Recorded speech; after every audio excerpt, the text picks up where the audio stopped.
आज तक रेडियो सुनता है सारा जहां।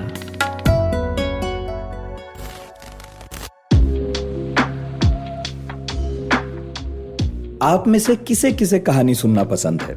मुझे मालूम है सभी को। जिन्होंने नाना नानी दादा दादी के किस्से सुने हैं, बचपन तो बॉस उन्हीं का था। लेकिन ये कहानी किस्से सुनने सुनाने वाला जो ट्रेडिशन है ना, वो छोटे बच्चों से ही जुड़ा है ऐसा थोड़ा ही है। बड़े बड़े बादशाह, दिग्गज किस्सागो लोगों को नौकरियों पर रखा करते थे और इनका काम क्या था कि जब तक बादशाह सलामत को नींद ना आ जाए तब तक ये किस्से कहते रहें। किस्सों से भी ऊंची चीज हुई है दास्तान। ये कई किस्सों को जोड़कर बनती है। जो सुनाता है उसे कहते हैं दास्तान गो। और भाई साहब, ओहो, जब चौक चौराहों पर खासकर लखनऊ के दास्तान गोई होती थी तो क्या माहौल बनता था। लोगों से घिरा दास्तान गो जब अपना भाषाई जादू बिखेरने पर आता तो लोग उसकी चुहल पर हंसते, दर्द भरे वाकयों को सुनकर रोते और जंग की कहानी उनमें जोश भर देती। बिजली की रफ्तार से वार बचाया और पलटकर एक जोरदार हाथ तलवार का जो बोकर के मारा, बोकर सीधा घायल होकर जमीन पे आ गिरा। उसके जमीन पर गिरते ही उसकी फौज भाग खड़ी हुई और भागती हुई फौज ने एक गोली चलाई जो बदकिस्मती से रानी के घोड़े को आ लगी। मगर रानी ने घोड़ा नहीं रोका, उन्होंने कालपी का रुख लिया। चलती आई, रास्ते में उनका वो प्रिय घोड़ा खून बह जाने की वजह से शहीद हो गया। रानी ने नम आंखों से उसे विदाई दी और किसी तरह गांव से दूसरे घोड़े का इंतजाम किया और सफर को दोबारा शुरू किया। दास्तान गोई की कला को प्योर हिंदुस्तानी समझिए। हालांकि आई ये कभी बाहर से थी, फिर हमने इसका अपना वर्जन बनाया और सदियों तक टीवी रेडियो की गैर मौजूदगी में ये आगे बढ़ती रही, जब तक कि पिछली सदी में इस पर ब्रेक लगा। तो आज के पढ़ाकू नितिन की बैठकी में हिंदुस्तानी लोक संस्कृति के नायाब नगीने दास्तान गोई पर ही बात करेंगे हम। और दास्तान गोई की दास्तान कौन बताएगा? हमारे दोस्त हिमांशु वाजपेयी। किस्सा गोई के माहिर कलाकार हिमांशु को राष्ट्रपति पुरस्कार से नवाजा जा चुका है। भारत में उन्हें सब जानते हैं, लेकिन इसके अलावा वो तुर्की, यूएई और सिंगापुर समेत कई देशों में मंच से प्रस्तुति दे चुके हैं। हार्वर्ड यूनिवर्सिटी के वर्ल्ड वाइड वीक इवेंट में उन्होंने देश को रिप्रेजेंट किया। इसके अलावा नेटफ्लिक्स की मशहूर सीरीज सेक्रेड गेम्स में भी नजर आए थे वो। काकुरी एक्शन, झांसी की रानी, गांधी अभय, रानी दुर्गावती, लखनऊ आम, कैफी आजमी, कबीर, अमीर खुसरो पर उनकी जो किस्सा गोई है उसके लोग दीवाने हैं। उनकी एक किताब भी आई है लखनऊ के किस्सों पर, किस्सा किस्सा लखनऊआ। और हाँ, एक YouTube channel Himanshu Vajpayee official पर वो अपनी किस्सा गोई की किस्तें अक्सर डालते रहते हैं। आज हिमांशु से पूछेंगे कि दास्तान गोई की शुरुआत कहां से हुई, भारत आने के बाद कैसे ये हमारे कल्चर का हिस्सा हो गई, स्टोरी टेलिंग की कई विधाओं में इसने अपनी अलग जगह कैसे बनाई, क्यों ये लोकप्रियता के अर्श से गुमनामी के फर्श तक पहुंची, और यदि कोई कामयाब दास्तान गो बनना चाहे तो इसका रास्ता क्या है। मैं हूं नितिन ठाकुर और ये है पढ़ाकू Nitin. At the stroke of the midnight hour, when the world sleeps, I'm going to make him an offer again with you. सत्ता का खेल तो चलेगा, सरकारें आएंगी जाएंगी, मगर मेरे कमरे में किताबों के सिवा कुछ भी नहीं।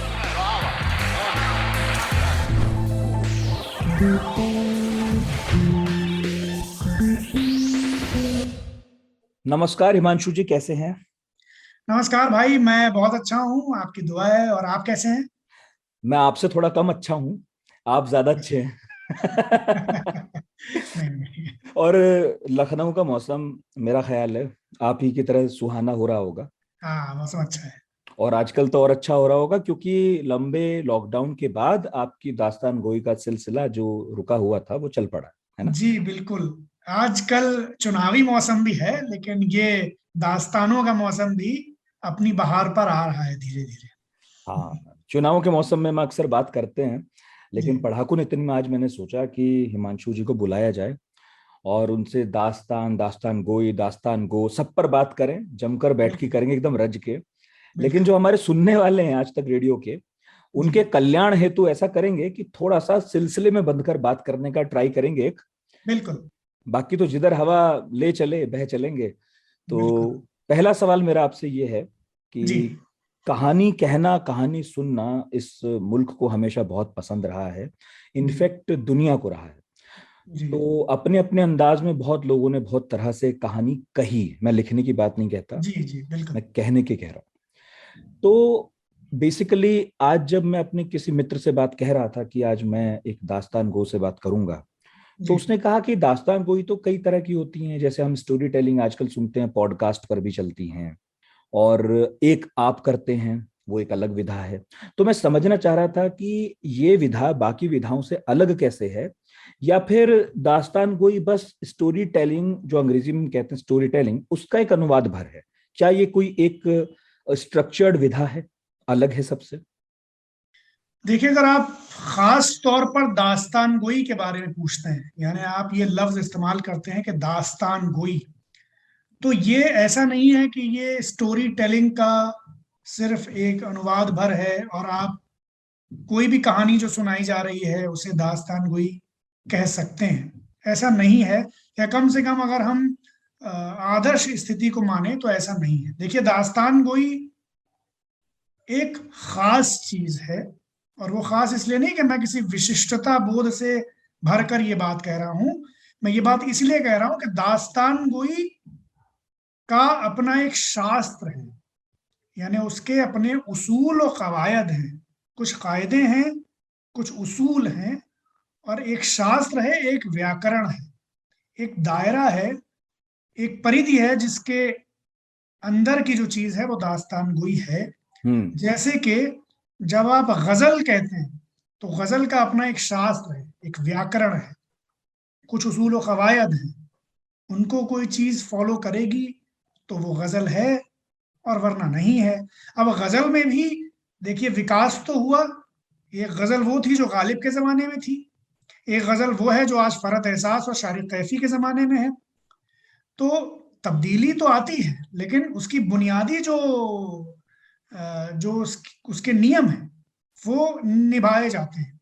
तो उसी तरह से दास्तान गोई जब हम कह रहे हैं तो अपने आप में एक खास विधा है, वो विधा जो कि मध्य युग में, मध्यकाल में अपनी शोहरत का सफर जिसने शुरू किया और फिर एक उरूज पर पहुंची, वो जिस पर बहुत काम हुआ साल जब दर आप साल। मध्यकाल कहते हैं तो आप किस कालखंड की बात कह रहे हैं? मध्यकाल से हम बात यूं करते हैं कि आप यूं माने कि दास्तान गोई का जो सिलसिला शुरू हुआ हिंदुस्तान में, वो माना जाता है कि अमीर खुसरो ने जब हजरत निजामुद्दीन औलिया को, जब वो बीमार हुए तो एक दास्तान सुनाई। वही दास्तान जो कि किस्सा चार दरवेश या बागो बहार कहलाती है, और जो कि हजरत निजामुद्दीन, ऐसा कहा जाता है, ऐसा माना जाता है कि वो बीमार पड़े तो उनका दिल बहलाने के लिए अमीर खुसरो ने उन्हें ये दास्तान सुनाई फारसी में, और फिर हजरत जो थे वो बेहतर हो गए, उनकी तबीयत संभल चली, तो उन्होंने ये कहा कि ये दास्तान जो है किस्सा चार दरवेश, ये जो भी सुनेगा और जो भी इसे सुनाएगा उसकी तबीयत उसकी बेहतर होगी, तबीयत हरी हो जाएगी। बिल्कुल बिल्कुल। तो वहां से ये माना, हम वहां से हिंदुस्तान में इसका सफर इस तरह से नापते हैं। अच्छा, इसी दास्तान को बाद में मीर अमन देहलवी ने फोर्ट विलियम कॉलेज के लिए ट्रांसलेट किया उर्दू में। पहले फारसी में थी, इसको फोर्ट विलियम कॉलेज ने कमीशन किया, एक बड़ा प्रोजेक्ट जिसके तहत ट्रांसलेट करवाया। तो मेरा ये कहना है कि मध्ययुग, हम शुरुआत वहां से माने अगर खुसरो से, लेकिन बाद में ये मध्ययुग में जो हम जिसको समझते हैं कि दिल्ली में, यानी दौरे अकबरी में, अकबर के जमाने में इसका बड़ा एक तरीके से उरूज हुआ। और अकबर बादशाह चूंकि खुद बड़े शौकीन थे दास्तानों के, बड़े रसिया थे, तो उन्होंने खास तौर पर इस पर तवज्जो की और बड़े बड़े काम, यानी कि जो उस जमाने के बड़े दास्तान थे उनको एक प्रोजेक्ट कमीशन किया, जिसमें, और सिर्फ दास्तान गोइयों को नहीं, जो उस जमाने के बड़े मुसव्विर थे उनको भी, यानी उस जमाने के बड़े चित्रकारों ने दास्तान गोई के, दास्तान अमीर हमजा जिस पर हम बाद में आएंगे वो क्या चीज है, उसके जो अहम वाकयात थे उनको बाकायदा पेंटिंग्स में उकेरा, बड़े बड़ी पेंटिंग्स, है ना। और फिर दास्तान गो जो थे वो उन बड़ी पेंटिंग्स के पीछे खड़े होते थे, और सामने जो चित्र दिख रहा है, जो कि बड़ा रिच चित्र होता था, उसको बयान करते थे कि असल में ये चित्र में क्या हो रहा है, उसको दास्तानवी अंदाज में, क्योंकि वो दास्तान के ही चित्र होते थे। तो एक तरह से ये एक ऑडियो विजुअल मीडियम की शुरुआत हो गई सुनने वाले के लिए। तो दास्तान गोई में ये भी हुआ। फिर उसके बाद जैसे कि हर फनून लतीफा के साथ हुआ एक दौर में कि दिल्ली दरबार जब कमजोर पड़ा तो तमाम लोग लखनऊ की तरफ गए। तो फिर अगला जो दौर आया दास्तान गोई की शोहरत का, वो आया लखनऊ में। और लखनऊ सबसे अहम नाम है दास्तान गोई के हवाले से। ये मैं इसलिए नहीं कह रहा हूं कि मैं लखनऊ का हूं, ये बात शमसुर रहमान फारूकी साहब कहते हैं। हाँ, तो साबित कीजिए कि आप क्यों कह रहे हैं। बिल्कुल, मैं इसलिए कह रहा हूं, इसकी दो सबसे बड़ी वजह है। और एक वजह तो ये है कि दास्तान अमीर हमजा, जो कि सबसे मशहूर दास्तान है उर्दू में ओरल ट्रेडिशन की, ये हमेशा से सुनाई जाती थी। अमीर हमजा ऐसा माना जाता है कि रसूल खुदा यानी मोहम्मद साहब के चचा माने जाते हैं। और ये जो दास्तान अमीर हमजा है, ये बेसिकली अमीर हमजा साहब के जंगों का, उनके मारकों का, उनकी मुहिमों का एक तरह से एक बयान है। तो लखनऊ से पहले जो दास्तान अमीर हमजा थी, उसमें दो ही एलिमेंट्स होते थे, रज्म और बज्म। अच्छा। या तो रज्म यानी कि युद्ध, यानी कि या तो युद्धों का बयान होता था, और या बज्म यानी कि महफिल का बयान होता था। तो ये दो चीजें होती थी। लखनऊ जब ये दास्तान अमीर हमजा पहुंचती है, तो इसमें सबसे बड़ा काम ये होता है कि इसमें दो बिल्कुल नए एलिमेंट्स जुड़ जाते हैं, एक तिलिस्म और एक अय्यारी। और ये तिलिस्म और अय्यारी एक तरह से आज दास्तानों का, जो रिवायती दास्तान है, यानी जो उसके बारे में जानते हैं, उनके जहन में जब आप लफ्ज दास्तान बोलेंगे तो वो पर्याय है एक तरह से तिलिस्मी दास्तान का। क्या चंद्रकांता भी एक तरह की दास्तान है? चंद्रकांता में तो साफ साफ खत्री जी ने, जो उसका पहला एडिशन है, उसकी भूमिका में लिखा है कि इन तिलिस्मी दास्तानों का चलन उर्दू में तो बहुत था, हिंदी में ये बिल्कुल नई चीज है और ये मैं इसको ला रहा हूँ। तो दास्तान चंद्रकांता संतति जो है, वो एक तरह से पूरी तरह से दास्तान अमीर हमजा की जो शोहरत थी उससे मुतासिर होकर लिखी गई। उस पर हम अभी आते हैं, पहले उस बात को आगे बढ़ाते हैं। तो एक तो दो एलिमेंट्स ये आए, मैं आपको दलील दे रहा हूं कि क्यों ये माना जाता है कि लखनऊ सबसे बड़ा नाम है। एक तो ये बात हो गई कि तिलिस्म और अय्यारी जुड़ गए उसमें।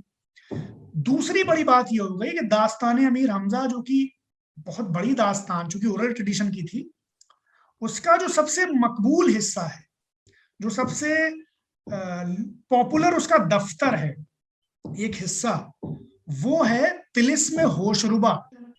तो एक बात तो ये हो गई कि लखनऊ में दास्तान अमीर हमजा को रज्म और बज्म के अलावा दो बिल्कुल नए एलिमेंट्स मिल गए, तिलिस्म और अय्यारी। दूसरी बड़ी दलील यह है कि लखनऊ क्यों इतना बड़ा नाम है, कि लखनऊ में ही दास्तान अमीर हमजा को, जो कि एक बहुत बड़ी दास्तान है, उसका जो सबसे लोकप्रिय हिस्सा है, सबसे पॉपुलर, सबसे मकबूल हिस्सा है, तिलिस्म होशरुबा, वो मिला। ये तिलिस्म होशरुबा जो है, ये विशुद्ध रूप से लखनऊ वालों की ईजाद है। देखिए है क्या कि दास्तान अमीर हमजा में बहुत बड़ी दास्तान है, उसमें कई तिलिस्म है। उस तिलिस्म में ये जो तिलिस्म होशरुबा के अंदर जो दास्तान हो रही है, ये सबसे पॉपुलर हुई, यानी एक तरह से पर्याय बन गई दास्तान गोई, दास्तान अमीर हमजा और तिलिस्म होशरुबा। जबकि ये उसका सिर्फ एक हिस्सा था, यूं समझिए जैसे महाभारत का अंग गीता है, लेकिन गीता अलग होकर भी बहुत पॉपुलर। बिल्कुल बिल्कुल बिल्कुल। तो ये तिलिस्म होशरुबा, ये लखनऊ वालों की अपनी देन है दास्तान गोई को, इस वजह से लखनऊ का बड़ा नाम है। और आप यूं भी समझिए कि राही मासूम रजा साहब की पीएचडी इसी टॉपिक पर है कि तिलिस्म होशरुबा में जो अवधि के लफ्ज आए हैं और अवधि की चीजें आई, उस पर पीएचडी है उनकी। एक बात, तीसरी दलील जो शायद इन सबसे बड़ी दलील है, इन जो दलील मैंने दो पहले दी, उससे ज्यादा बड़ी दलील ये है कि लखनऊ आने से पहले सैकड़ों सालों तक दास्तान गोई जो थी वो ओरल ट्रेडिशन की चीज थी, जबानी रिवायत की चीज थी। दुनिया भर में वो सुनाई जाती थी, एक तरह से हिंदुस्तान भी आ गई थी और अकबर जैसे बड़े बादशाह को पसंद रही थी, लेकिन उसके बावजूद थी ओरल चीज। लखनऊ में पहली बार मुंशी नवल किशोर प्रेस ने, जिस पर नाचीज की पीएचडी है, मुंशी नवल किशोर प्रेस ने पहली बार इस ओरल ट्रेडिशन की इतनी अजीम चीज को किताबी शक्ल में छापना शुरू किया, रिटर्न फॉर्म में आनी शुरू। पहली बार मुंशी नवल किशोर ने ये सोचा कि ये जो इतनी बड़ी चीज है, इतना महान सरमाया है हमारे पास जबानी रिवायत का, इसको क्यों ना किताबी शक्ल में मुरत्तब करके महफूज कर दिया जाए। तो उन्होंने ये काम शुरू किया और उन्होंने उस जमाने में लखनऊ के जितने बड़े बड़े दास्तान गो थे उनको बुलाया और उनसे कहा कि आप बोलिए और हमारे जो कातिब हैं, जो बड़े मशहूर थे, जिन पर अलग से किताबें लिखी गई, नवल किशोर प्रेस के कातिब, वो लिखेंगे। और फिर वो एक बड़ा प्रोजेक्ट शुरू हुआ। तो आप समझिए कि कई साल तक वो चला, यानी 1883 के आसपास शुरू हुआ और 1910 के आसपास 1883 में शुरू हुआ, 1910 तक चलता रहा तकरीबन। और एक नहीं, दो नहीं, तीन नहीं, 46 वॉल्यूम, 46 जिल्दें छपी दास्तान अमीर हमजा की नवल किशोर प्रेस से। और हर जिल्द में, हर वॉल्यूम में 1000 पन्ने हुआ करते थे, यानी कि 46,000 पन्नों पर मुश्तमिल दास्तान अमीर हमजा जो नवल किशोर प्रेस से छपी, वो दुनिया का लॉन्गेस्ट फिक्शनल नैरेटिव है, दुनिया का लॉन्गेस्ट फिक्शनल नैरेटिव। कोई भी एक कहानी जो है दुनिया में कहीं भी 46,000 पन्नों में नहीं फैली है। तो 46 जिल्दों में 7 जिल्दें जो हैं वो तिलिस्मी होशरुबा की हैं, 7 दफ्तर तिलिस्मी होशरुबा की हैं। तो ये एक लखनऊ की दलील थी कि पहली बार सैकड़ों सालों में दास्तान गोई को इस कदर छापा गया था। और ये इतनी बड़ी खिदमत है कि आप समझे कि दास्तान गोई तो एक जमाने में खत्म हो गई थी मीर बाकर अली देहलवी के इंतकाल के बाद, लेकिन अगर ये जिल्दें नहीं होती, अगर ये छपी हुई दास्तानें नहीं होती नवल किशोर प्रेस वाली, तो शायद हम नहीं जानते होते कि दास्तान भला कौन याद रखता। अच्छा, हमेशा के लिए महफूज। तो आपने लखनऊ एक आखिरी दलील कि इसलिए भी लखनऊ सबसे बड़ा नाम है क्योंकि लखनऊ में ही सबसे बड़े दास्तान गो हुए हैं। आप किसको सबसे, आप एक जमाने में ऑस्ट्रेलिया को सबसे बड़ी टीम कहते थे, क्योंकि सबसे बड़ी टीम वो थी क्योंकि उसके खिलाड़ी सबसे बड़े थे, सबसे बढ़िया खेल दिखाते थे, मैच जीतते थे। तो लखनऊ में एक जमाने में मोहम्मद हुसैन कमर, अहमद हुसैन कमर, मोहम्मद हुसैन जाह, अंबा प्रसाद रसा, तसद्दुक हुसैन, हकीम असगर अली, ये तमाम एक पूरी कहकशां है बड़े दास्तान गोयों की। और ये तो मैंने आपको 5-6 नाम गिनाए, अगर मैं नाम गिनाना शुरू तो 20 से बड़े दास्तान गो हैं जिनका तूती बोलता था पूरी दुनिया में। मतलब दास्तान गोई के हवाले से जो उस्ताद थे, जिनके शागिर्द अपने आप में बहुत बड़े लोग थे, तो उस तरह के लोग, मतलब इस तरह के लोग, तो इस वजह से भी लखनऊ का बड़ा नाम है। अब आप कहें तो मैं उस पे आ जाऊं, वो जो चंद्रकांता वाली बात आपने बताइए विस्तार दीजिए। तो देखिए है क्या, चंद्रकांता संतति का पहला संस्करण छपा 1888 के आसपास, अपनी ही लहरी प्रेस जो थी खत्री जी की, वहीं से छपा। ये वही जमाना है जब नवल किशोर प्रेस ने किताबी शक्ल में छापना शुरू किया था दास्तान अमीर हमजा। और वो पहले, हमने आपसे कहा, जो पहला एडिशन है उसकी भूमिका में खत्री जी ये बात रेखांकित करते हैं कि जो उर्दू में बहुत इसका एक शोहरा रहा है, लेकिन हिंदी वालों के लिए नई चीज है, तिलिस्मी चीज। तो ये तिलिस्मी ढंग की एक दास्तान हिंदी में। लेकिन एक बात जो है, कई बार जब लोग ये कह देते हैं कि चूंकि चंद्रकांता पर प्रभाव था दास्तान अमीर हमजा का, तो जो इसको गहराई से नहीं जानते हैं वो कई बार ये भी मान लेते हैं कि गोया कि खत्री जी ने बिल्कुल इन्फ्लुएंस होकर लिखी थी, या उसकी चीजें ले ली थी, या कोई वो बहुत कम मेहनत का काम था, या कम महत्वपूर्ण काम था, या ओरिजिनलिटी तो दास्तान अमीर हमजा में थी और ये तो ऐसा ही काम है। ऐसा नहीं था, बुनियादी चीजें ली हैं, ली भी नहीं, हम तो कहेंगे एक असर या एक इंस्पिरेशन में लिखी गई वो किताब चंद्रकांता संतति। लेकिन वो अपने आप में एक विशुद्ध रूप से एक मौलिक चीज यूं थी, अगर आप सिर्फ कॉन्सेप्ट को छोड़ दें, ये तिलिस्म और जादूगरी और ये सारी चीजें, उसकी वो कहानी बहुत अलग कहानी है। उस कहानी का पूरा माहौल जो है वो बिल्कुल देसी है। उस कहानी के पात्र जो हैं बिल्कुल अलग तरह के हैं, उनका समय अलग है, उनका मनोविज्ञान अलग है। तो मेरा ये कहना है कि बहुत बहुत लेवल पर खत्री जी का वो बहुत बड़ा काम है। चंद्रकांता संतति बड़ी किताब है और वो बहुत ही हमने पढ़ी, हमने तो उस पर दास्तान करने के लिए उसको दोबारा से बहुत गहराई से पढ़ा। वाह, और वो बहुत शानदार किताब है और वो तो किसी है। तरह से कमजोर किताब नहीं है। अगर नहीं, आप नहीं, नहीं, अगर आप बिल्कुल नहीं है, बिल्कुल दास्तान नहीं। अमीर हमजा को भी सुने तो वो किताब चंद्रकांता संतति कमाल की किताब और जरूर बिल्कुल, पढ़नी चाहिए जी। बिल्कुल। अब जो आपने मुझे बात बताई और जो एक परिचय था दास्तान गोई का, जी उससे 2-3 सवाल मेरे जहन में पैदा हुए। पहला तो ये कि आपने जो जिक्र किया दास्तान गोई का, तो वो हिंदुस्तान के हिसाब से किया है ना। जी तो मुझे ये लगा, ऐसा मुझे ख्याल आया कि इसका मतलब ये हिंदुस्तान की चीज नहीं है जी ये विधा। नहीं, खास तौर पर भले ही हिंदुस्तान में कहानियां किससे कहेगा, हितोपदेश, पंचतंत्र कहानियां हमारे यहाँ होती रही, जी लेकिन ये जिस विधा की आप बात कर रहे हैं और जिस विधा की सेवा आप कर रहे हैं, जी तो ये माना क्या जाता है इतिहास में, कहाँ से आई और ये विधा है क्या, इसमें होता क्या है? जिसने कभी दास्तान देखी ना हो और मैं आपसे कहूं कि समझाइए कि होता क्या है, कैसे कैसे समझाया जा, करते क्या आप लोग? तो मैं आपको एक बिल्कुल बुनियाद से समझाता हूँ। दास्तान गोई दो लफ्जों से मिलकर बना है। दास्तान यानी कि कहानी, गोई यानी कि कहना। दास्तान कहानी तो है लेकिन वो कोई भी आम कहानी नहीं है। दास्तान एक लंबी कहानी है, एक तवील कहानी है और तवील में भी ऐसी कहानी है जो किस्सा दर किस्सा आगे बढ़ती है। तो दास्तान गोई वो फन है जिसमें कहानियां सुनाई जाती हैं जो किस्सा दर किस्सा आगे बढ़ती हैं और ये तवील कहानियां कई कई दिनों, कई कई रातों, कई कई हफ्तों, कई कई महीनों, कई कई सालों तक चल सकती हैं, सुनाई जाती हैं। तो ये तो एक बेसिक सी बात हो गई।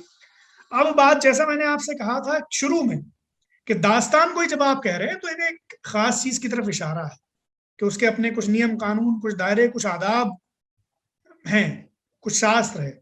तो अगर वो सारी चीजें हैं तो वो दास्तान में है। अब उसमें क्या चीजें हैं वो, तो वो चीजें यही हैं कि सबसे बड़ी बात जिसको फारूकी साहब कहते हैं दास्तानवी फिजा का होना, कि दास्तान गोई में कहानी में क्या है, जबान पे एक तो बड़ा काम किया गया है। यानी कि मैं आपको एग्जांपल देता हूं कि एक बात है कि हम यूं कहें कि सुबह हो गई और एक बात है कि दास्तान को कहता है तो इस अरसे में रात तमाम हुई और साहिर मशरिक झोली जर्रार शुआ के लिए चरखे शोबदा बाज पर आया।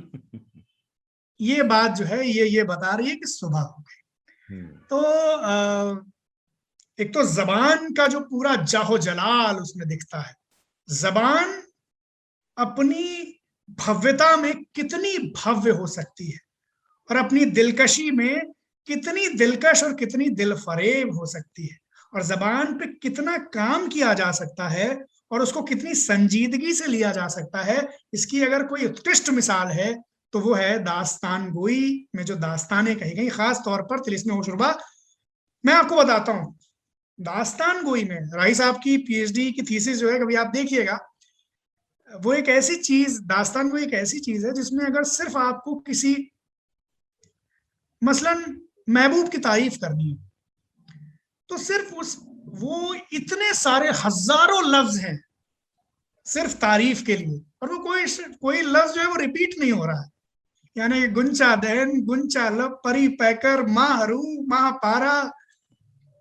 तो ये एक तो बात वो है। दूसरा कुछ चीजें हैं उसके कंटेंट को लेकर के भाई क्या भाव कैसे पेश करते हैं। तो दास्तान गोई, अच्छा एक चीज जो बड़ी इंपॉर्टेंट आपने पूछी थी, जिससे शुरुआत ही आपने की थी इस सवाल की, देखिए ये तो बात ठीक है कि दास्तान गोई हिंदुस्तान में आप कहते हैं कि बाहर से आई, क्योंकि ऐसा माना जाता है कि ये जो दास्तान है अमीर हमजा और या जो दास्तान है जो हम उर्दू में सुनाई गई या फारस, ये ईरान से मानी जाती है इसकी शुरुआत, कि ये ईरान से आई। क्योंकि इसके पीछे और वजह थी कि ट्रेडिशनल दास्तान गोई में कुछ ऐसी कहानियां हैं जो दास्तान गोई की ओरिजिन से जुड़ी हुई हैं, उसमें जो कैरेक्टर्स हैं वो ईरान ईरान के बादशाह और उससे जुड़े हुए कैरेक्टर्स हैं। लेकिन मेरा ये कहना है, या मेरा ही नहीं कहना है, ये फारूकी साहब ने भी, मैं उनको बार बार इसलिए ला रहा हूं क्योंकि वही मुस्तनद आदमी हैं जिन्होंने दास्तान गोई पर एक तरीके से पूरी अपनी जिंदगी का कीमती हिस्सा लगा करके काम किया है, उस पर रिसर्च किया है। उनकी बड़ी मशहूर किताब, उनकी रिसर्च है दास्तान गोई पर। देखिए, वो आई कहीं से भी हो, नाम बताते चलें ऐसी किताबों का, हमारे यहाँ लोग नोट कर लेते हैं। हाँ, दास्तान गोई पे ये जो हमारे उस्ताद हैं महमूद फारूकी साहब, उन्होंने हिंदी में जो किताब लिखी है दास्तान गोई पर, 2 वॉल्यूम्स हैं उसके, दास्तान गोई नाम से ही है। इसका दिबाचा जरूर पढ़िए, इसकी भूमिका जरूर पढ़िए। दोनों किताबों में शमसुर रहमान फारूकी साहब का की एक भूमिका है, एक इंट्रोडक्शन है, वो जरूर पढ़िए। और उनकी अपनी किताब है दास्तान गोई पे, तिलिस्मी साहिरी साहब की रानी और दास्तान गोई। वो उसमें, वो तो बड़ा मोटा काम है उनका, मतलब वो कई साल तक चला। तो बुनियादी बात यह है कि वो, हम ये मान सकते हैं कि एक बेसिक चीज थी जो हमें बाहर से मिली थी, लेकिन उसके बाद हमने जो भी उसमें कमाल दिखाया है वो हमने अपनी जो हिंदुस्तानियत है हमने अपने हिसाब से ढाल ली है ना। हाँ बिल्कुल, वो आज इतनी हिंदुस्तानी चीज है कि शायद दास्तान गोई की जो सबसे मजबूत रिवायत है वो हिंदुस्तान ही की है, यानी यही निभाई जा रही है। इतना प्यार दास्तान गोई को किसी देश में नहीं मिला जितना हिंदुस्तान में मिला। और अभी मैं उसकी वजह भी आपको बताऊंगा। और इतना ज्यादा काम कहीं नहीं हुआ जितना हिंदुस्तान में हुआ, इतना ज्यादा मकबूलियत कहीं नहीं हुई जितनी हिंदुस्तान में हुई। तो आज वो बिल्कुल हिंदुस्तानी चीज है। और इसीलिए तो मैं कह रहा हूँ, राही साहब ने ये पीएचडी क्यों की? राही साहब ने ये जो पीएचडी की कि दास्तान गोई में, तिलिस्म व शुरबा में अवधी के शब्द कितने हैं, अवधी का माहौल क्या है, ये इसीलिए की, इसी सवाल के जवाब में की। उनका ये कहना था कि ये हिंदुस्तानी चीज है, ये है ही नहीं बाहर की चीज, ये हमारी चीज है। हाँ, मतलब उसका उद्भव कहीं हुआ हो, उत्पत्ति कहीं हुई हो, लेकिन जब वो हिंदुस्तान में आई तो वो उसी तरह हिंदुस्तानी हो गई जैसे बहुत सारी चीजें हो गई। लेकिन जब ईरान में पैदा हुई तो उसके बाद मेरा ख्याल है कि वो बाकी मुल्कों में भी पहुंची होगी जी। और अभी भी मैं उनकी हालत समझना चाहता हूं, और हिंदुस्तान की हालत पर बाद में आऊंगा कि क्या अभी भी ईरान और उससे जुड़े हिस्सों में दास्तान गोई का वही माहौल है क्या जैसा पहले था? देखिए, वही मैं आपसे कह रहा हूं कि लैला मजनू है, मसनवी है, फारसी के तमाम शायरों ने उसको बयान किया है ना, बड़ी मशहूर कहानी है वो। या अरेबियन नाइट्स जिन्हें हम कहते हैं, अलिफ लैला की अल्फ लैला है जो असलियत में वो कहानी। लेकिन ये कहानियां वहां भी सुनाई जाती रही होंगी, लेकिन जो जिस तरह से ये हिंदुस्तान की धरती पर आकर इन्होंने फूल खिलाए हैं ना, वो कहीं नहीं हुआ। और इसकी वजह है, देखिए, अलिफ लैला तो यहाँ की दास्तान नहीं है, मुल्ला नसरुद्दीन यहाँ की दास्तान नहीं है, लैला मजनू यहाँ की दास्तान नहीं है, लेकिन इसी मुल्क में 5 फिल्में बनी है लैला मजनू पर, अलिफ लैला पर, मुल्ला नसरुद्दीन पर सीरियल बना है। तो ये इसलिए कि ये धरती जो है ये कहानियों को नवाजना जानती है, एक बात। दूसरी बात, इसकी जो बड़ी वजह है, जो मजबूत वजह है, और जो मैं चाहता था कि मैं आपको बताऊं कि ये क्यों हुआ कि ये हिंदुस्तानी चीज है। देखिए, अमीर खुसरो जो अपनी मसनवी है नूह सिपर, उसमें वो एक पूरे अध्याय में हिंदुस्तान की तारीफें करता है। उसमें वो जिन विशेषताओं को बताता है उनमें 10 विशेषताएं बताता है कुल मिलाकर। खुसरो 10 विशेषताएं बतलाते हैं, जिनमें एक विशेषता यह है कि यहाँ की जो स्टोरी टेलिंग है, खास तौर पर कलीला दमना की वो बात करता है, जो बेसिकली पंचतंत्र का एक तरह से एक उसका रूपांतरण है।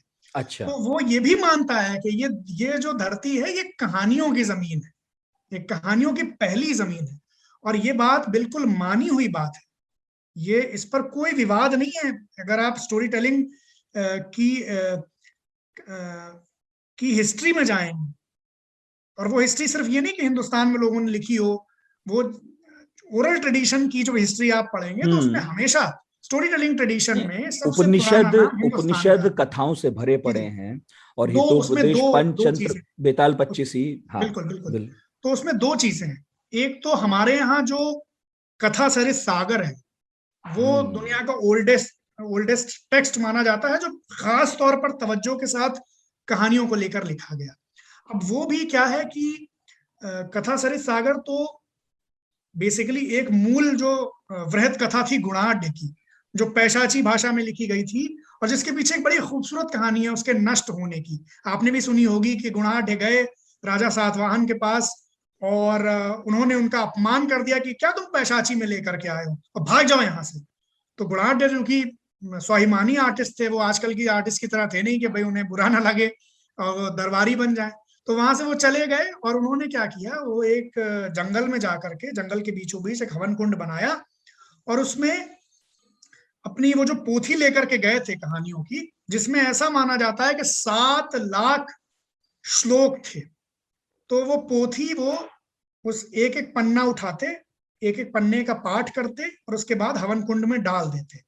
तो ये जो वो पाठ करते थे तो पूरे जंगल के जितने पशु पक्षी थे वो सब आकर के सुनने लगे और सुनने लगे तो ऐसे सुनने लगे कि उन्होंने खाना पीना सब कुछ त्याग दिया, वहीं बैठ गए। तो इसके प्रभाव में क्या होता था कि वो दुर्बल हो गए, जब खाना नहीं खाते तो दुर्बल हो गए और धीरे धीरे वो गुणाढ़ जो हैं वो अपनी पोथी नष्ट करते गए, एक एक पन्ने को आग में जलाते गए। इधर क्या हुआ, इधर राजा के पास, राजा जब मांस खा रहा था तो उसको अच्छा नहीं लग रहा था, मांस बहुत सरस नहीं लग रहा था, शुष्क लग रहा था, बड़ा खराब लग रहा था, जायका नहीं आ रहा था। तो उसने रसोइये से पूछा कि भाई क्या बात है, इतना खराब खाना क्यों पक रहा है।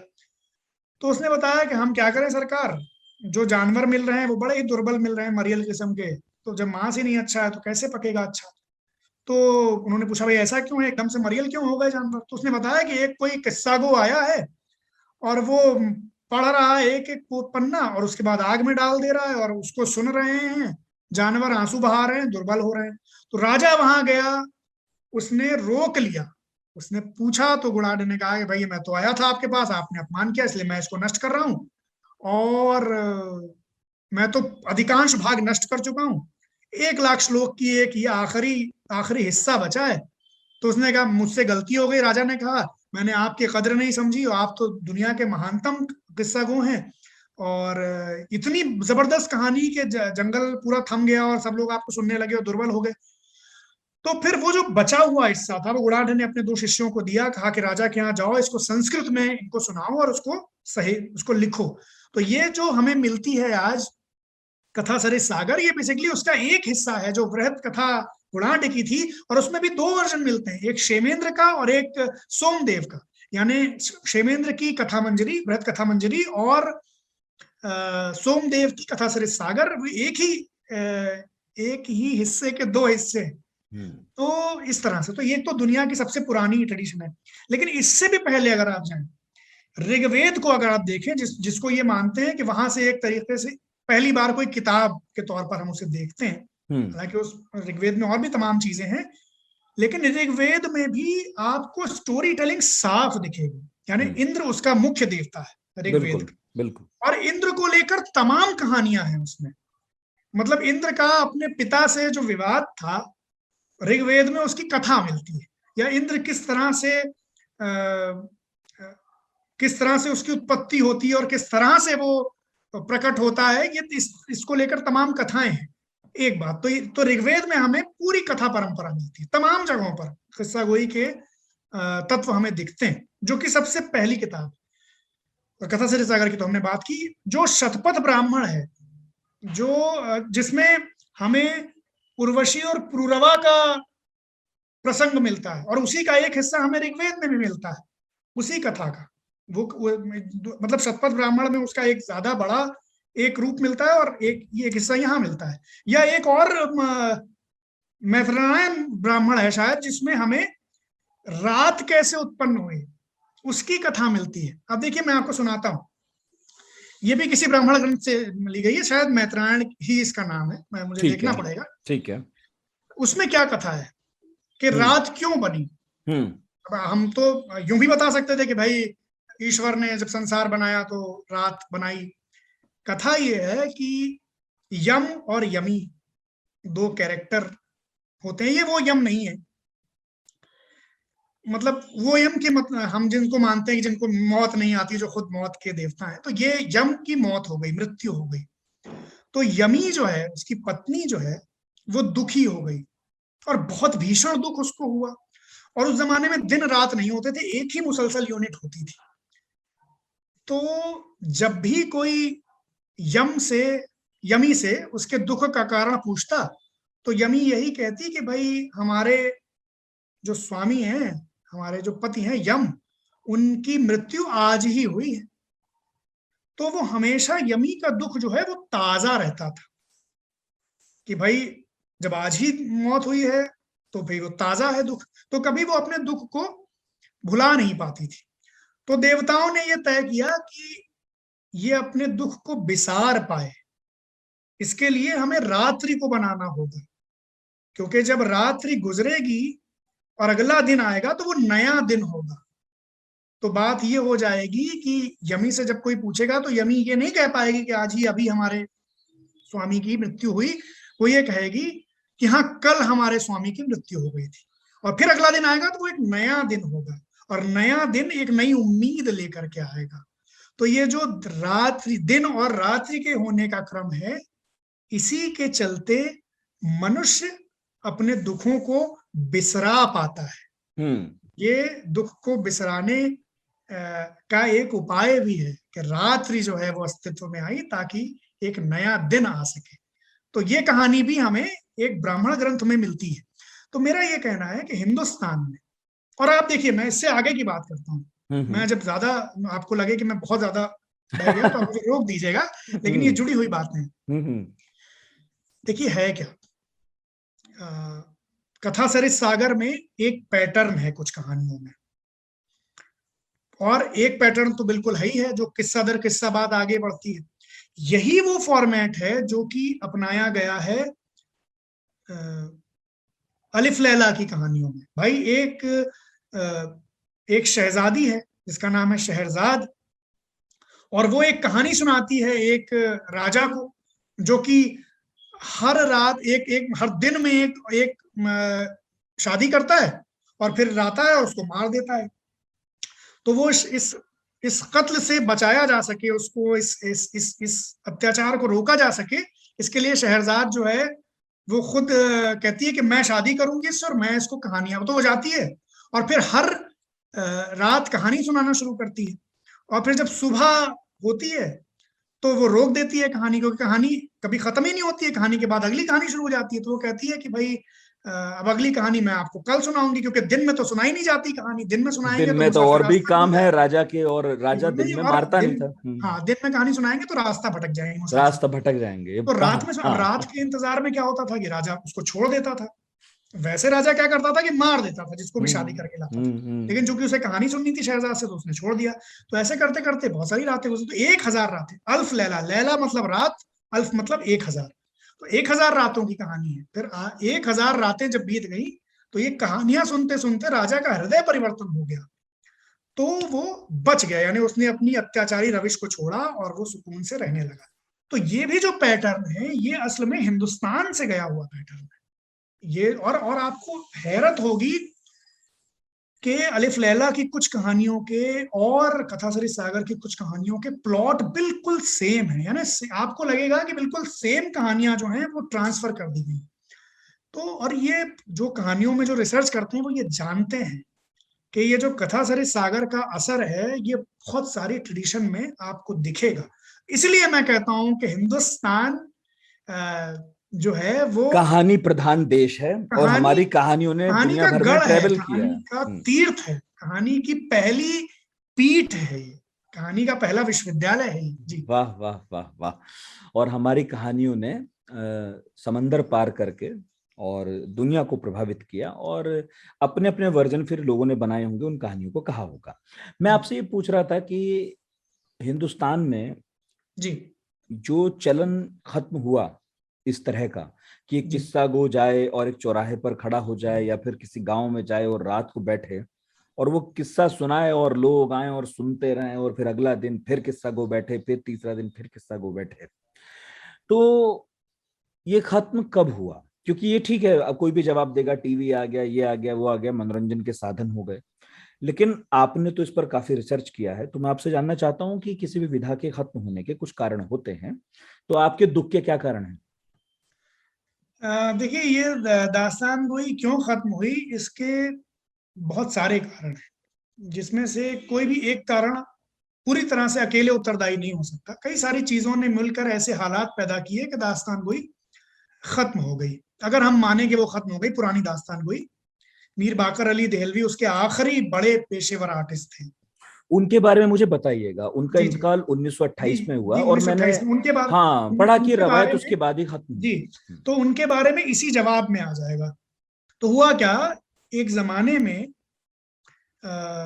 जिस जमाने में दास्तान गोई पर जवाल शुरू हुआ, यानी गिरावट या पतन शुरू हुआ, या उसके खत्म होने की शुरुआत हुई, तो एक तो बात ये थी कि एंटरटेनमेंट्स के नए मूड उभर रहे थे, जैसा कि आपने बताया, वो बहुत बेसिक आसान सी बात है।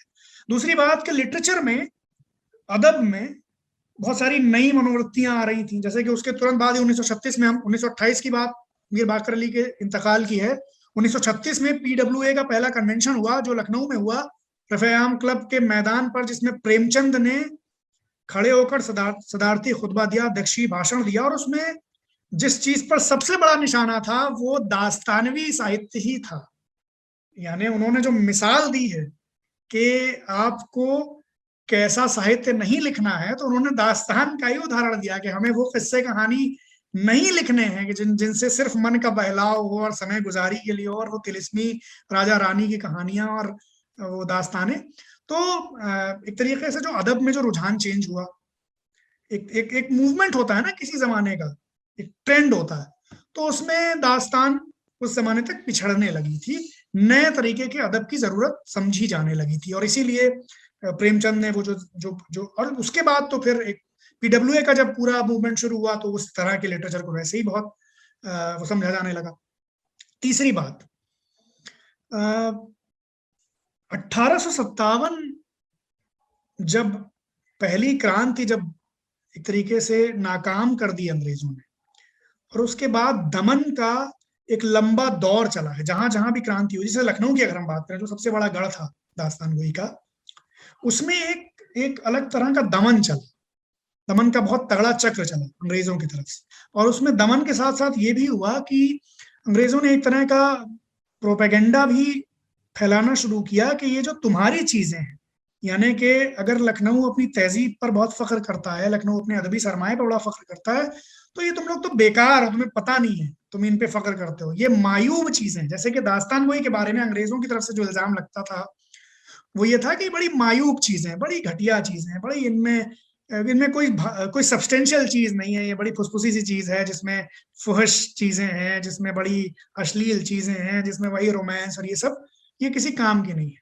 तो ऐसा जब प्रचार लगातार हुआ, और उसके साथ साथ तमाम चीजों में ये प्रचार हुआ, ये सिर्फ दास्तान गोई की बात नहीं है, तो पब्लिक में भी एक रुझान बनने लगा कि हाँ एक नई तहजीब, चूंकि भाई नवाबी चली गई थी, अब नवाबी चली गई, और अब आ गया मलिका का राज, और वाजिद अली शाह नहीं रहे, तो एक नए तरीके, और वही वजह है कि 1857 के बाद खास तौर पर एक मकसद के साथ लखनऊ में चौक इलाके को तबाह किया गया, बहुत इंटेंशनली।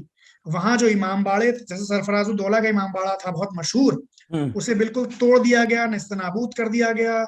चौक का जो मेन इलाका था उसके बीचों बीच से सड़क निकाल दी गई, फिर वहां कंपनी बाग बनाया गया, तो ये वहां पे घंटा घर एक खड़ा कर दिया गया, सिर्फ इसलिए कि वो जो पूरा इलाका है, जो एक तरीके से लखनवी कल्चर का गढ़ था, उसमें एक तरीके से ब्रिटिश एक आर्किटेक्चर और एक ब्रिटिश पहचान खड़ी हो जाए, उसका हस्तक्षेप दिखाई दे बीच में। बिल्कुल, तो ये सब किया गया, और उसके साथ साथ ये भी कि ये दास्तान गोई का पूरा मामला है, तो एक चेतना कई साल तक बनाई जाती रही कि इसका ये कोई काम की चीज नहीं है। तो धीरे धीरे क्या हुआ कि हमने भी उसे मान लिया कि टाइम खराब करने की चीज है, पुराने वक्त की चीज है, इसमें क्या रखा है, तो हमने भी उसे छोड़ दिया। और फिर जब पेट्रन्स, जैसे 1857 के बाद क्या हुआ, सबसे बड़ी चीज ये हुई कि जो जो सरपरस्त थे, जो पेट्रन्स थे, उनमें कमी आ गई, क्योंकि भाई जो पैसे वाले लोग थे वो तो सब बर्बाद हो गए 1857 में, या जो उस तरह के बाज़ौक लोग थे जो कि बाकायदा रोजगार देते थे दास्तान गोयों को।